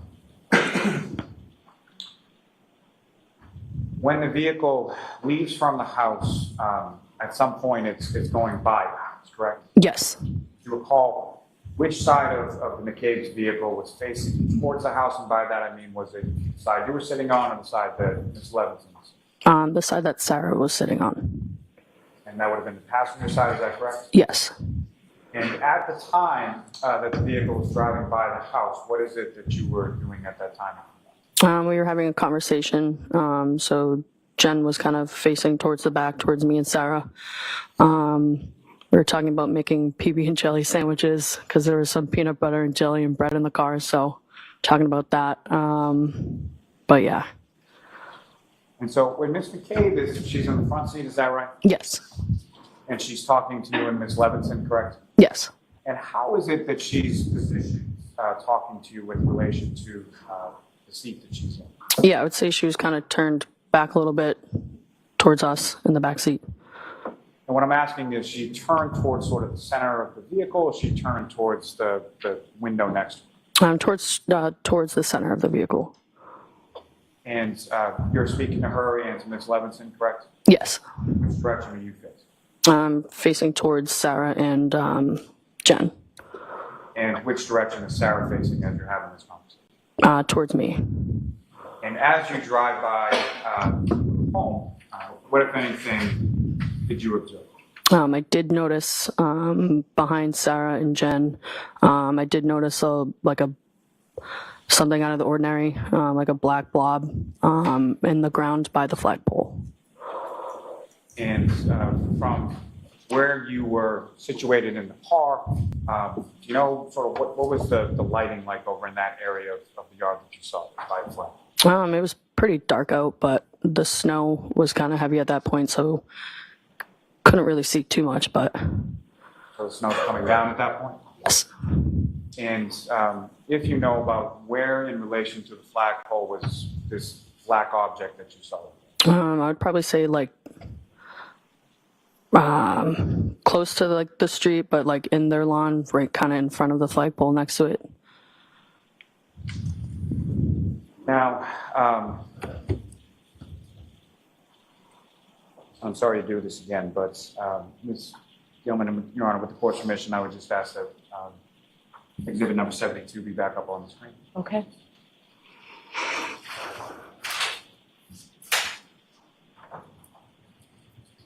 I'm sorry. I should actually ask for exhibit number 73. Now, Ms. Nagel, if I could ask, the area where you saw this black object, can you see that area depicted in the photograph? Yes. If you could, using the laser pointer, direct the jury's attention to where, as specific as you can be, where you observed it is.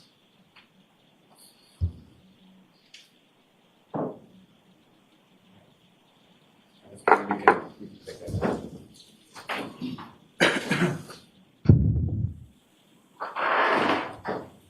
Now, as the vehicle is going by the house, as you make that observation, what, if anything, did you say in the backseat of the car? I did say out loud, I was like, I think I might have saw something. I'm not kind of sure what it was. But I was also intoxicated drinking, so didn't really know what I saw. But Sarah was like, what, Julie? And I was like, I don't know what it was. And then that was kind of really it. And that was sort of the end of the conversation in reference to that, is that correct? Correct, yes.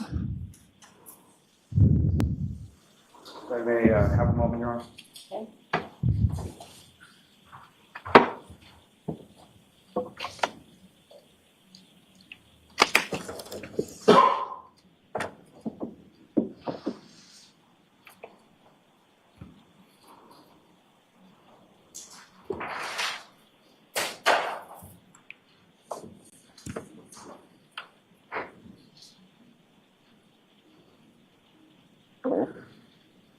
Ms. Nagel, if I could just ask you one more question. With regard to the object that you saw in that area, the flagpole, can you describe how big an object it was that you saw? I'd probably say like 5 or 6 feet, like long, but. And at the time that you were driving by at that point, could you tell what it was? Not quite sure, no. It was just too quick to tell. Thank you. Nothing further. Thank you. Mr. Unity? Thank you, Your Honor.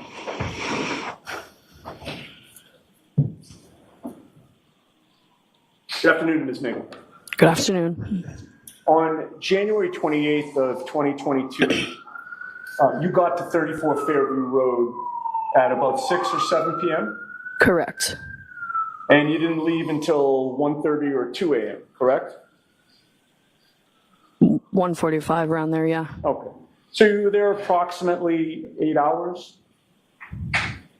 I'm not really sure about the math, but I guess so. A lot of hours. Yep. Other than the people who lived at the home and slept there, you were one of the ones to spend the most time there that night, correct? I'm not sure. You got there early.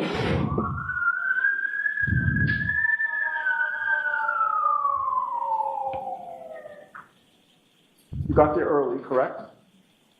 Yes. And you left late, correct? Yeah. And you were inside almost the entire time, correct? Yes. So you came in contact with just about everybody who came into that house, correct?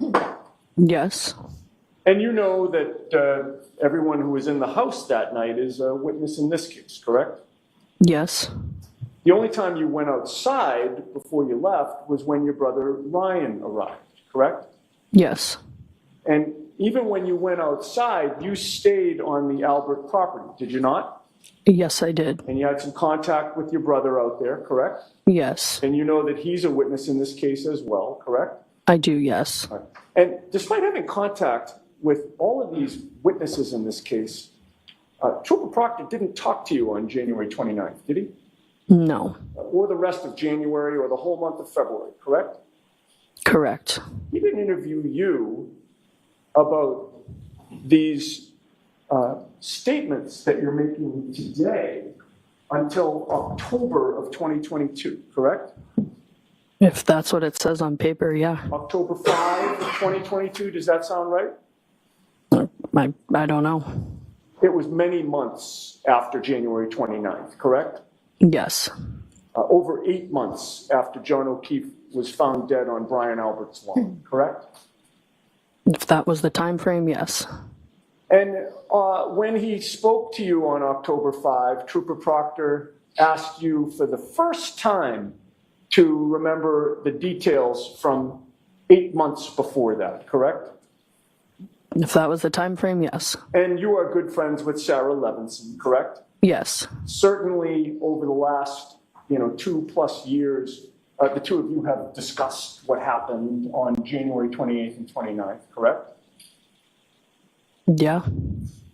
And you know that Michael Proctor only interviewed you after the defense in this case filed a motion to get Sarah Levinson's name from the DA's office. Objection, Your Honor. The objection sustained. Next question. So you've known Brian Jr. since your sophomore or junior year, correct? Yes. And you actually graduated Canton High School in 2016, correct? Correct. But you've known him since 2014 or 15? Yes. 9 or 10 years? Yep. He's a good friend. Yes. He's a close friend of yours, correct? Yes. And on January 28th of 2022, you were one of a select group of his friends who went to his house to celebrate his birthday the following night, right? Yes. And you don't go to somebody's house whom you graduated high school with 10 years previously to celebrate their birthday if they're just an acquaintance, correct? Objection. I don't know. I'll let the answer stand. When you got there, other than Sarah Levinson and yourself, everyone at the house was a member of the Albert family, correct? Can you rephrase the question, please? Sure. You and Sarah Levinson are not actually Alberts, correct? Correct, yes. But everybody else at the house was when you got there. No. You named Brian Albert Jr., correct? Mm-hmm. Yes. Julie Albert? I did not know. Nicole Albert? I did, yes. Caitlin Albert? Yes. Brian Albert Sr. might have been there? Yes. And you knew the Alberts well enough to know the names that we just discussed, correct? Yes. And in addition to that, the McCabe's were related to the Alberts, correct? Yes. And you knew Jennifer and Matt McCabe before that night, right? I'm sorry, can you? Yes. Before January 28th of 2022, you knew Jennifer and Matt McCabe. Yes. You had been to their home before. Whose home? The McCabe's home. I don't recall. You'd driven their daughters around, correct? I have, yes. And you had actually pet sat for the McCabe's golden doodle, correct? Correct, yes. Their home. Mm-hmm. Yes. And so the answer to my previous question is certainly you've been to their home, correct? Yes. And their golden doodle was named Bailey, correct? Yes. In fact, you knew Jennifer McCabe well enough that you called her by a nickname, correct? Yes. What was the nickname that you referred to Jennifer McCabe by? JJ. And you knew that JJ was Nicole Albert's sister, correct? Yes. Now, on the night of January 28th into the 29th, you saw Brian Albert Sr. After he came back to 34 Fairview, correct? Yes. You were on the first floor of that residence the whole night, were you not? Yes. And you have a specific memory of Brian Albert Sr. walking Chloe through the first floor of that house, correct? Yes. When Brian Albert Sr. was walking Chloe through the first floor of that house, he maintained control of Chloe's collar, did he not? He did, yes. You like dogs, right? I do. But you didn't pet Chloe, correct? I have, yes. That night. No. You've never pet sat for Chloe, correct? No. But you did hang out regularly at the Albert home for years because of your friendship with Brian Jr., correct? Yes. Which meant that you have had contact with Chloe over the years, correct? Yes. And you would agree with me that Chloe's a very different dog than Bailey, the McCabe's Golden Retriever, correct? Objection. Sustain. Bailey is a friendly dog, is he not? Objection. Sustain. Chloe is not friendly, correct? Objection. I'll let you have that. Can you answer that? Can you repeat the question? Yes, Chloe is not a friendly dog. I mean, I would say so, yeah. It was clear to you that she is not good with people, correct? I'm not aware. On January 28th and 29th, while you were in the kitchen dining room area, you'll agree with me that there was music playing for most of the night, correct? For a decent amount, yes. And that area of the house has surround sound speakers? Yes. Everybody was in a good mood? Correct, yes. Talking? Yes. Drinking? Yep. Singing? I don't remember. Dancing? Yeah. And all the action was in the kitchen dining room area, correct? Yes. And that was where your attention was mainly focused, was it not? It was, yes. Because that's where everybody was. Yes. You were not monitoring the basement door, were you? No. And you never went down to the basement, correct? No, I did not. Prior to January 28th of 2022, you knew who Colin Albert was, correct? Yes. You knew that he was your friend Brian Jr.'s first cousin, right? Correct. When you were at 34 Fairview, you did see Colin there, correct? I did, yes. You believe that he got there shortly after Nicole Albert, Caitlin Albert, and Julie Albert left the residence, correct? At some point, yeah. And you say at some point, that's because you're not sure of the exact time when he got there, correct? Correct. You're also not sure of the exact time when he left, correct? I would say 11:30, 11:45, around there.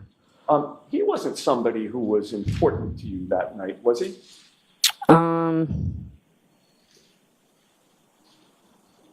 Not really, no.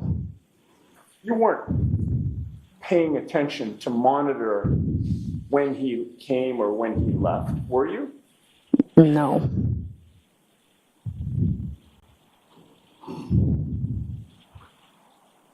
I said no. You never physically watched him walk out the door, correct? I don't remember. You can't even say which door he walked out, correct? I don't know. You never saw him get picked up. I did not know. You never saw any car arrive for him. I don't know. And you never saw how he got home. No.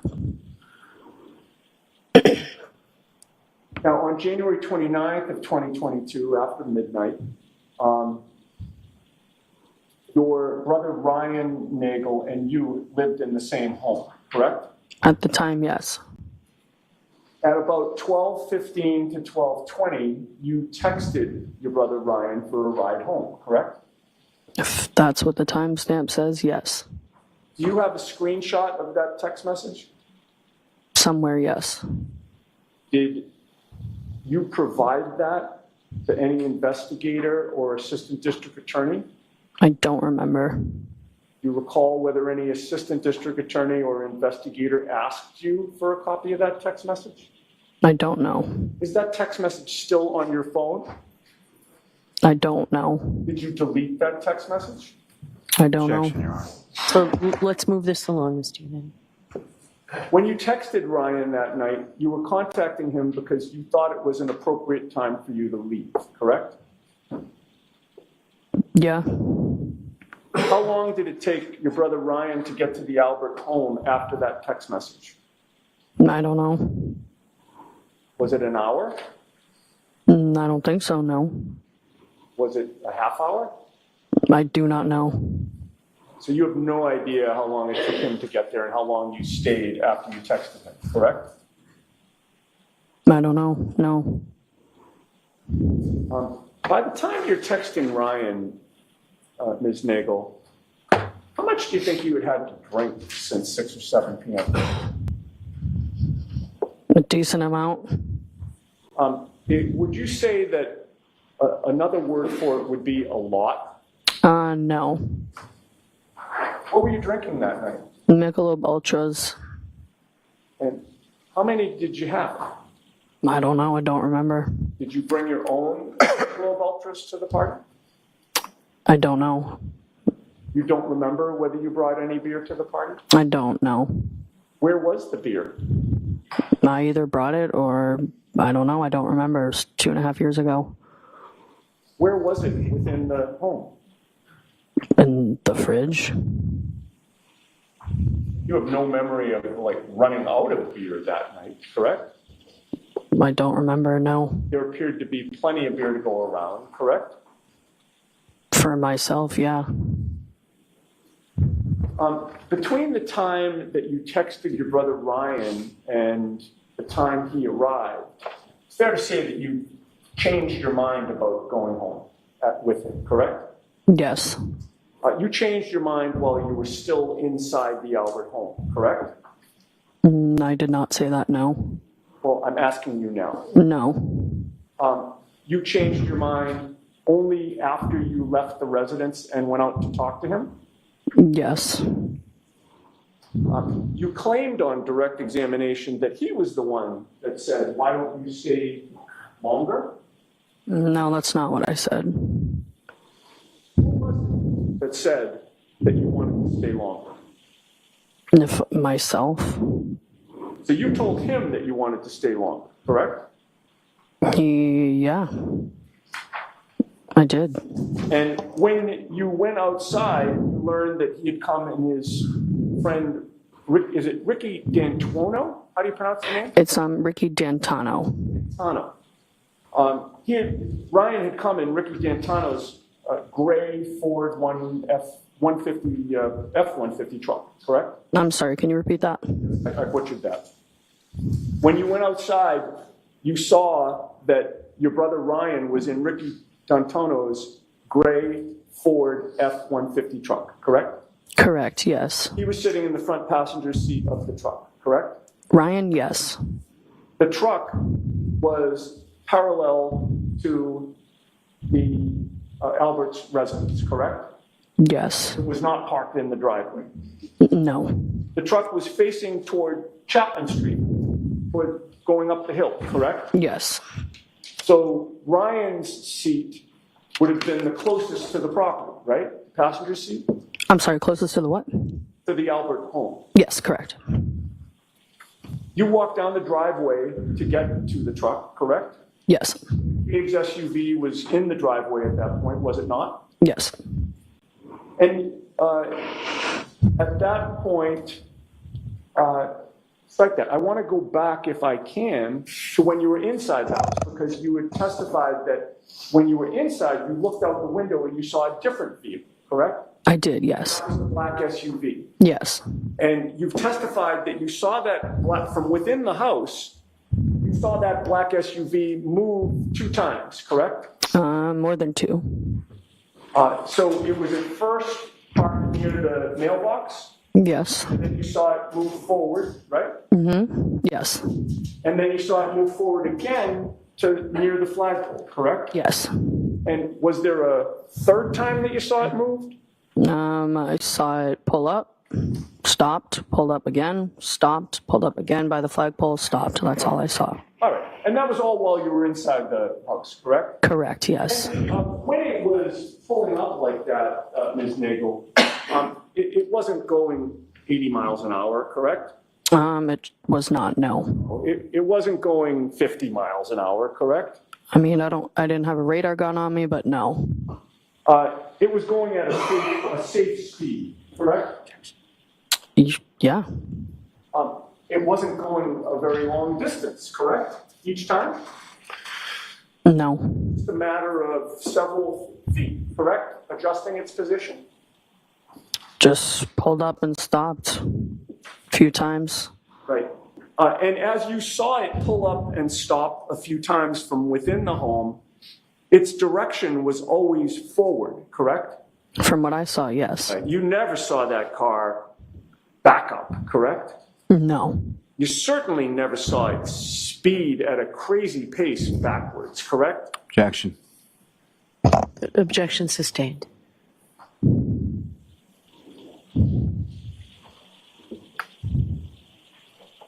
Now, I'd asked you about the text messages that you had with your friend Ryan, and you could not recall whether any investigator or assistant district attorney asked you for screenshots of that, correct? My friend or my brother? Did I say friend? You did, yes. Thank you for correcting me. I did mean your brother Ryan, thank you. And I appreciate the fact that you're paying attention, at least one of us is. Yeah. So I asked you about the screenshots of the text messages that you had with your brother Ryan and whether any investigator or assistant district attorney had asked you for them, correct? I don't remember. You didn't remember, right. But somebody did ask you for a screenshot, correct? Yes. Who was that? JJ McCabe. And by JJ, you mean Jennifer McCabe, Correct, yes. When JJ asked you, do you remember when it was that JJ, Jennifer McCabe, asked you for a copy of those screenshots? I do not remember, no. Did you provide them to Jennifer McCabe? I did, yes. Did Jennifer McCabe, when she asked you to provide her with those screenshots, claim that she was an investigator in this case? Objection. You can answer that. Do you mind repeating that, please? Sure. When Jennifer McCabe, or as you call her, JJ, asked you for screenshots of the text messages that you had with your brother Ryan, did Jennifer McCabe tell you that she was investigating this case? No. And you have no memory of providing those screenshots to any investigator other than Jennifer McCabe, correct? I don't remember, no. Okay. Now, when you're ultimately leaving the residence, it's about, I think you said 1:45 a.m. is your best guess? Yes. You walked out which door? The front door. And that would be the one to the left, right? The real front door of the house. Yes, correct. That door faces right to the front lawn, correct? Yes. You left with Jennifer McCabe, Matthew McCabe, and Sarah Levinson, correct? Correct. And you all went out the same door, correct? I know what door I went out. I don't know about, it could have been. I don't know if they went through the side, but yeah. Fair to say that walking out the front door of that house, you saw no body on that front lawn in front of you, correct? When I walked out? Correct. No. None of the other three people yelled out that they saw a body, correct? Correct. You got into Jennifer McCabe's vehicle, correct? Yes. And you were seated behind the driver, correct? Yes. And the driver was Matthew McCabe, correct? Correct. Jennifer McCabe was in the front passenger seat? Yes. And Sarah Levinson was sitting next to you behind the front passenger, correct? Yes. Matthew McCabe backed the car out of the driveway and then headed up toward Chapman Street, correct? Yes. That meant that the passenger side of the vehicle was closest to the Albert home, correct? Yes. So that meant that Sarah Levinson and Jennifer McCabe were in the seats that were closest to the Albert home, correct? I'm sorry, could you repeat that? Sure. As Matthew McCabe was driving that vehicle alongside the Albert property line, Jennifer McCabe in the front passenger seat and Sarah Levinson in the rear passenger seat were the closest two people to the Albert home, correct? Yes. And as the car passed in front of the Albert home, you saw no tire tracks in the snow, correct? I don't remember. Right. You claim now to have seen a black object in the snow, correct? Yes. Object is the term that you used when you were finally interviewed about this matter, correct? A black object, yes. Right. You never before ever told any investigator that what you actually saw was a black blob, correct? I don't remember. And you also never, ever told any investigator that this black object that you described was actually 5 feet or 6 feet long, correct? Correct, yes. The very first time you're now mentioning this testimony that this black object, as you describe it, was actually 5 or 6 feet long was just today, after 12 noon on May 14th of 2024, correct? Lally asked me how big it was, so I just told him right now, yeah. Yeah, Lally, when you say Lally, you mean Mr. Lally. Yes, Mr. Lally, correct, yes. Mr. Lally just asked you during this trial, again, Yeah. right before this jury. That's the first time you've ever been asked or ever given an answer as to how big that object was, correct? Not necessarily, no. Did you review any report that was taken when the investigators spoke to you regarding this case before taking the stand today? No. You've never testified in a grand jury regarding this case, correct? Correct. You've never testified in any hearing regarding this case, correct? In this hearing, in this case? Besides today. No. And you would agree with me that it is nowhere on record that this black object that you talk about was ever 5 or 6 feet long prior to telling the jury that today. Objection. You have to ask that differently, Mr. Unity. Today, this afternoon, is the first time that you've provided testimony or information to any official regarding this case that the object was 5 or 6 feet long. No. I'm sorry? No. Who did you tell prior to today? About what? Okay, I thought we were talking about the fact that you've now testified that this black object was 5 or 6 feet long. You recall that? Today, yes. And my question to you was, you've never mentioned that this black object was 5 or 6 feet long until the last hour or so when Mr. Lally questioned you about it, correct? Yes. Now, when you were passing the property, you did not think it was a body. At the time, no. You claim that you told everyone in the car that you saw something, correct? Correct. And your friend Sarah said what? Or something to that effect, correct? Correct. And there was no further conversation after that, correct? Not that I can remember. No. And you didn't think that it was a person who was in trouble, correct? Objection.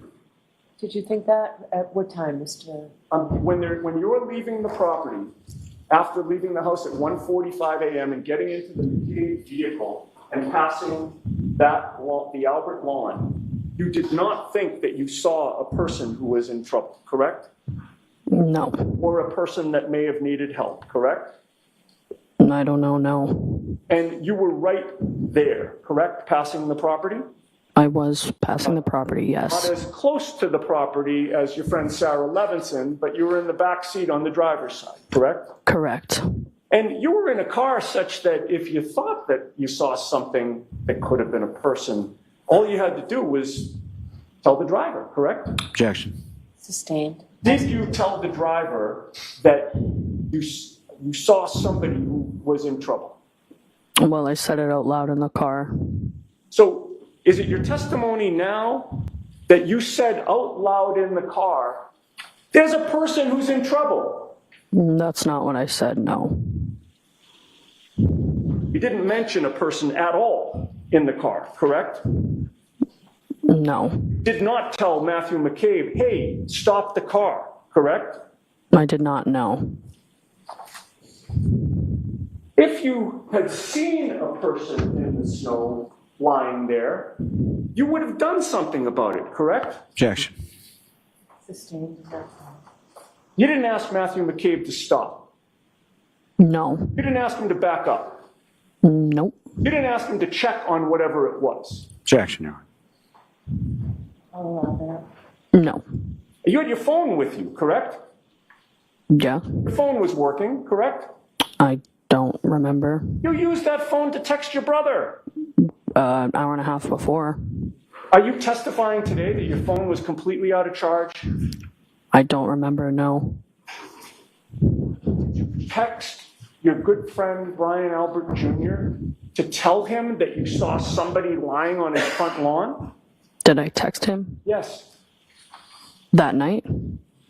As you are supposedly seeing this black object, Objection. the immediate aftermath of that, did you text Brian Albert Jr. to tell him about that black object? So in that form, it's sustained. Ask it differently, Mr. Newman. You had your friend Sarah Levinson with you, correct? I did in the car, yes. You knew she was a nurse, correct? Yeah. You didn't tell your friend Sarah that you just saw somebody lying in the snow during a blizzard who might need some help, correct? I did not know. That Brian Jr.'s father was a police officer, correct? Objection, Your Honor. So let's move this. Are you just about done with this line of questioning? I'll give you a little bit more. Just a couple more questions and I'm Okay, done. go ahead. You knew that he was a police officer, correct? Yes. And obviously a first responder as a police officer, right? Yeah. And you knew that that was Jennifer McCabe's brother-in-law, correct? Yes. And Jennifer McCabe was in the car with you, correct? Yes. You didn't tell Jennifer McCabe or JJ to call her brother-in-law, correct? No. The fact of the matter is, you did nothing, right? Yeah. And that's because you did not see a body on that lawn, correct? Objection. Is that true? Can you answer that? I'm sorry, can you repeat the question? You didn't see a body on that lawn. I mean, I don't know what I saw, but I saw an object. You were drinking for hours. Is that a question? Yes, you were drinking for hours. Is that correct? Yeah. And you were intoxicated as you were leaving that home. Objection. Were you? Yes. You were drunk, right? Some would say, yeah. You would say. Yeah. And you believe that except for Matt McCabe, who was driving, everybody in the car was drunk, right? Objection. No, I don't know. I'm going to let that answer stand. You have previously testified. I'm sorry, strike that. You have previously given a statement indicating that you believe that everybody in that car except for Matthew McCabe was drunk. Do you deny that? I don't remember at this moment.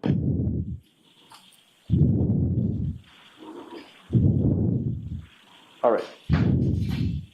You told investigators that when Brian Albert Jr. called you the next morning and you found out about the tragedy the previous night, you, quote, put two and two together, correct? I did, yes. And when you put two and two together, you did not call the Canton police, correct? I did not know. Not call the state police, correct? Nope. Not call the district attorney's office. No. You would agree with me that you just sat on this revelation, correct? I would. Objection, Your Honor. Okay, that's sustained in that form. And you were not interviewed by any investigator in January, February, March, or any time over the spring or summer of 2022, correct? I don't remember the time frame, but not right after, no. And when an investigator finally spoke to you, it was Michael Proctor, correct? Correct. He was the one who took your statement on October 12th of 2022, correct? If that was the date and time, yes.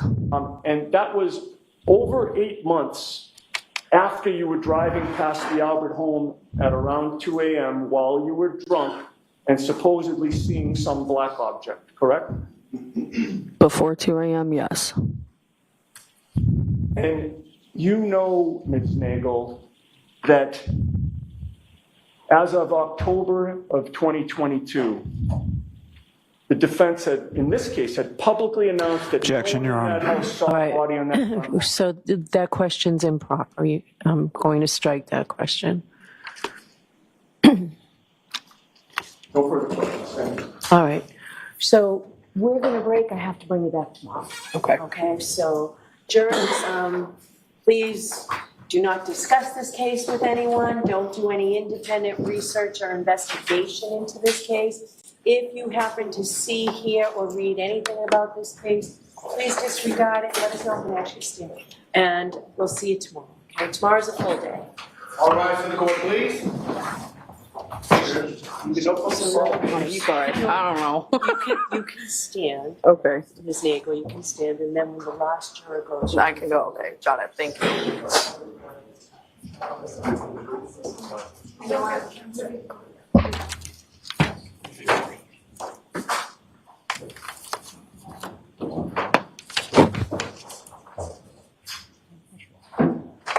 Now you're all set. Thank you. You're welcome.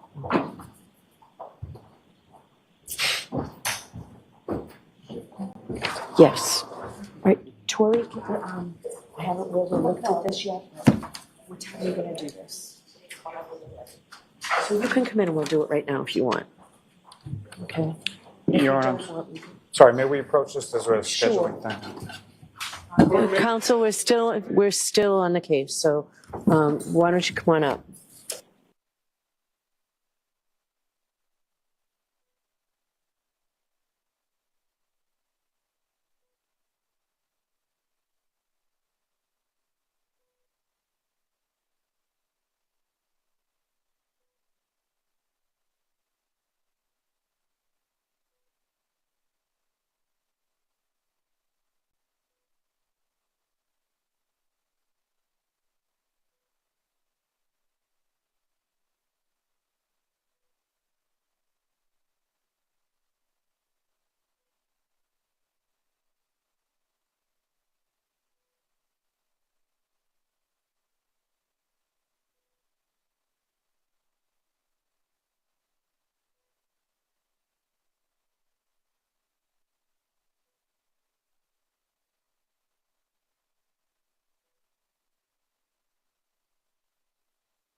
Goodbye.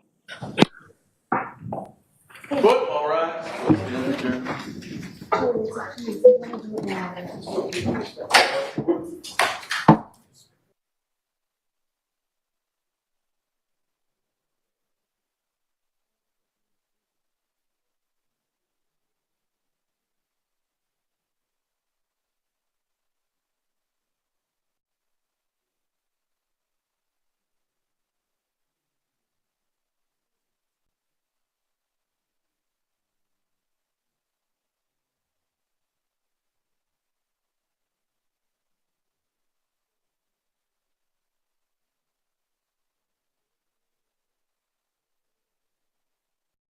Points showing that that phone was anywhere else other than 175 from 242 to 337? Not with any level of precision. Now, there is the possibility there was cellular data. Okay. And I may have not really put those into my my report because the margin of error was just so great. It wouldn't necessarily show it was at one unit or the other. However, if I saw something that made me think that it had left that part of town and hit other cell towers, I would have reflected that. Okay. So it's possible there were other data points, just not very precise ones. Okay. And then we have the last data point and the 175 again, and I keep reiterating this, but there's obviously a reason. The 175 is Lori Vallow's apartment, correct? That's correct. So if I reiterate that the 242, and the 337, all of those data points show Alex Cox's phone at Lori Vallow's apartment on the morning of September 9th during that time frame. Is that correct? Yes. Okay. And then we go down to the bottom line and we're showing, and I'll read these out loud just to we're showing a 437, a 439, a 441, 514, 647.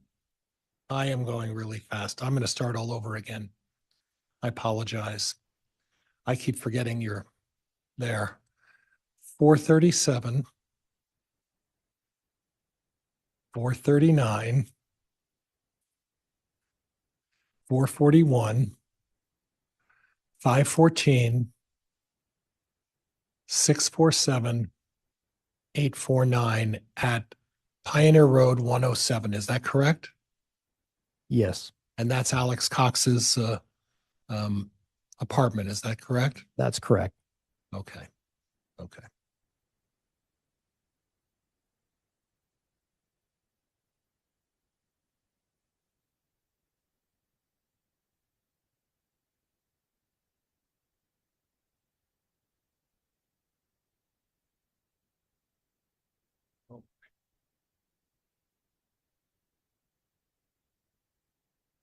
Eventually, I'm going to get the hang of this.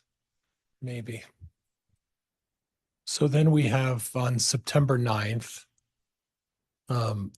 we have Alex Cox's phone leaving or at 565 Pioneer Road 107 at approximately 9 o'clock, correct? Yes. That's not a precise time though, is that? No, I would have to look at the individual data points, but that is as my best guess to within a minute of when it appears to have left that, and we start seeing additional data points that are moving from that site until it goes to Chad Daybell's residence. So there would have been more data points between then. And at that point, you have the arrival at Chad's residence at approximately 9:15. Is that correct? Yes. And then you say 9:15 to 11:45. Yes. Do you have any information that would suggest that Alex Cox left that area at any time between 9:15 and 11:45? I do not. I think as I talked about earlier, there are these 4 data points specifically that seem to put the device there. There's also additional less precise data points that show it hitting towers in that area. So no indication it went further away than it could not hit those towers anymore. But I cannot say that it is at the Daybell residence entirely from 9:15 to 11:45 throughout that entire time.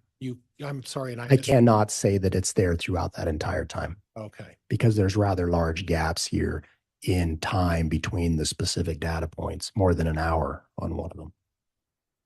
Well, hour and 17 minutes, right? Correct. And we'll get to that. So you have a data point.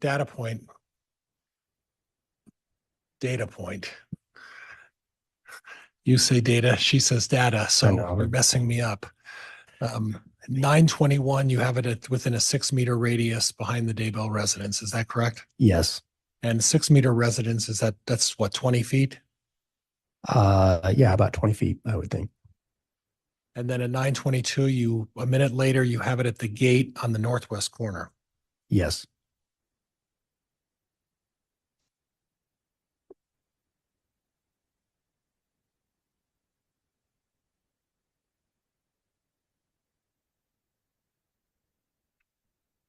And if you could get the red marker and show me where you're talking about this gate. Okay. This upper left corner, there is a gate onto the property. At least it was, I observed when I was at the residence. Okay. And the data point is by that in that upper corner.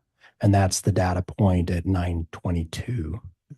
And while we've got this up, there's a gate and you suggested that there'd be a way to drive along there's no road there, right? It's a pasture. No, I seem to recall there being even like some tire tracks or something like vehicles do occasionally get onto the property from that point. But I recall there being at least portion of this edge of the property being fenced, as well as the border of the property being fenced. Okay. It's possible somebody could get a vehicle on the property, maybe here. I don't recall exactly. I think So there was a gate there. Go ahead. I didn't think I did. There's a long driveway behind the residence, is that right? Yes. And if you would put the marker from the road, not Salem Road, but 1900, where that long driveway starts, could you mark that? This one off of Yeah. off of 200 North? Right. Yes. And then if you go up that long driveway, there seems to be a vehicle there. Is that what I see? Yes. Okay. And then to the right is where Tylee's remains were found. Is that correct? Yes, behind this structure here. Okay. And you're not aware of anything that's stopping someone from driving down that driveway, are you? I am not, no. Okay. But up in the northwest corner, there's the need, and if you could go back up to the northwest corner. Here? Yeah, and this is, you would, what you recall is you saw some tire tracks, you would drive around and then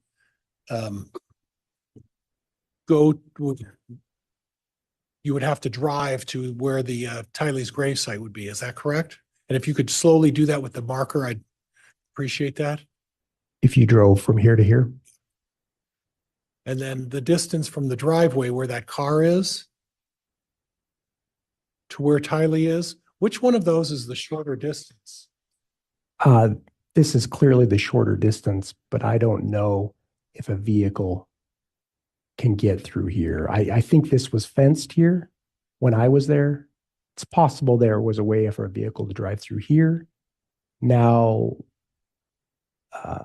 I don't know if there was a need for a vehicle to get back there or not. I just know that there was a point here by a gate. Okay.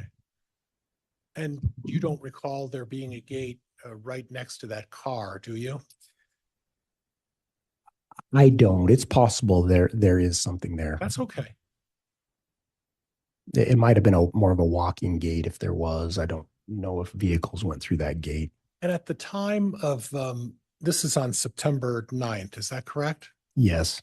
Do you have knowledge of who was living at the Daybell residence on September 9th? To my understanding, it was Chad Daybell, Tammy Daybell, and their son Garth. So the three of them were living at the residence, correct? Yes. You're not familiar with what their work schedules were, are you? Not particularly. I was aware that that Tammy was employed at the school. Right. And worked more or less school hours on weekdays. Okay. And Garth, I believe, was also employed at actually maybe two different locations that I was aware of. Okay. And were you aware of Chad's habit of going to either the Salem Church or BYU library in the mornings? No, not particularly, or specifically what his schedule was. Okay.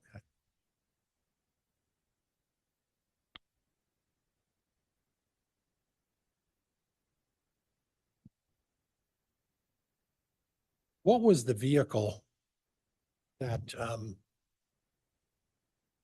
Lori Vallow, Alex Cox, JJ Vallow, and Tylee Ryan drove to Yellowstone?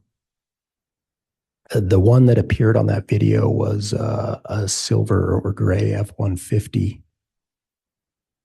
a Ford F-150 pickup. Did that have a box on the back? Do you know? I don't recall.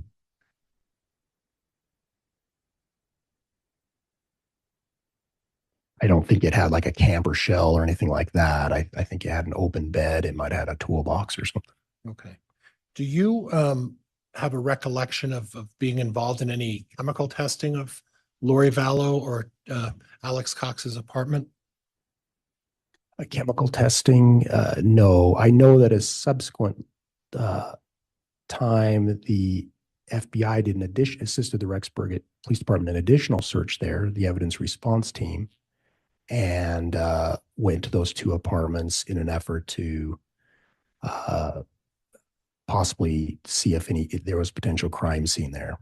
And when you say that, you're talking about like a luminol substance that was applied? Exactly. And I know there were some swabs taken of staining and different things around the apartment of things that were just unknown substances. Right. and or that possibly have some reaction. And now that evidence would have gone with the Rexburg Police Department for any follow-up testing, any of the result of any such testing. I don't know. You don't know what the results were? No. Okay.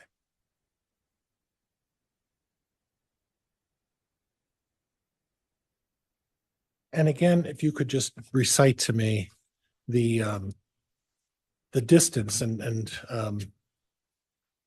for someone my age, feet is better than Okay. meters or anything like that. I don't know if I can convert them as best I can. Well, I will tell you from a million years ago in sports, and I understand what a meter or what a meter is. It's about 3 feet. Yeah, That just a little. helps you. Yeah, just a little more than 3 feet. At least it was 40 some years ago. So the meters in this case came from obviously the data we received. So to be consistent, I didn't make any conversions. I just kept what they gave us. Okay. Again, how many times from the time Alex Cox arrived in September 1st until the middle of November, was he on the property or near the property? I believe. I don't ever slow up, no I don't take shit. I got no love for the fakeness. If you wanna play tough and wanna hate this, I'll always show up. I don't ever slow up, no I don't take shit. I got no love for the fakeness. If you wanna play tough and wanna hate this, I'll always show up and make a statement. I don't ever slow up, no I don't take shit. I got no love for the fakeness. If you wanna play tough and wanna hate this, I'll always show up and make a statement. Everything I do so instinctive and so passionate. Every word I move so descriptive like an adjective. I got a vendetta against people who patented being negative when you should be getting after it. I got facts over tracks, this and that, spitting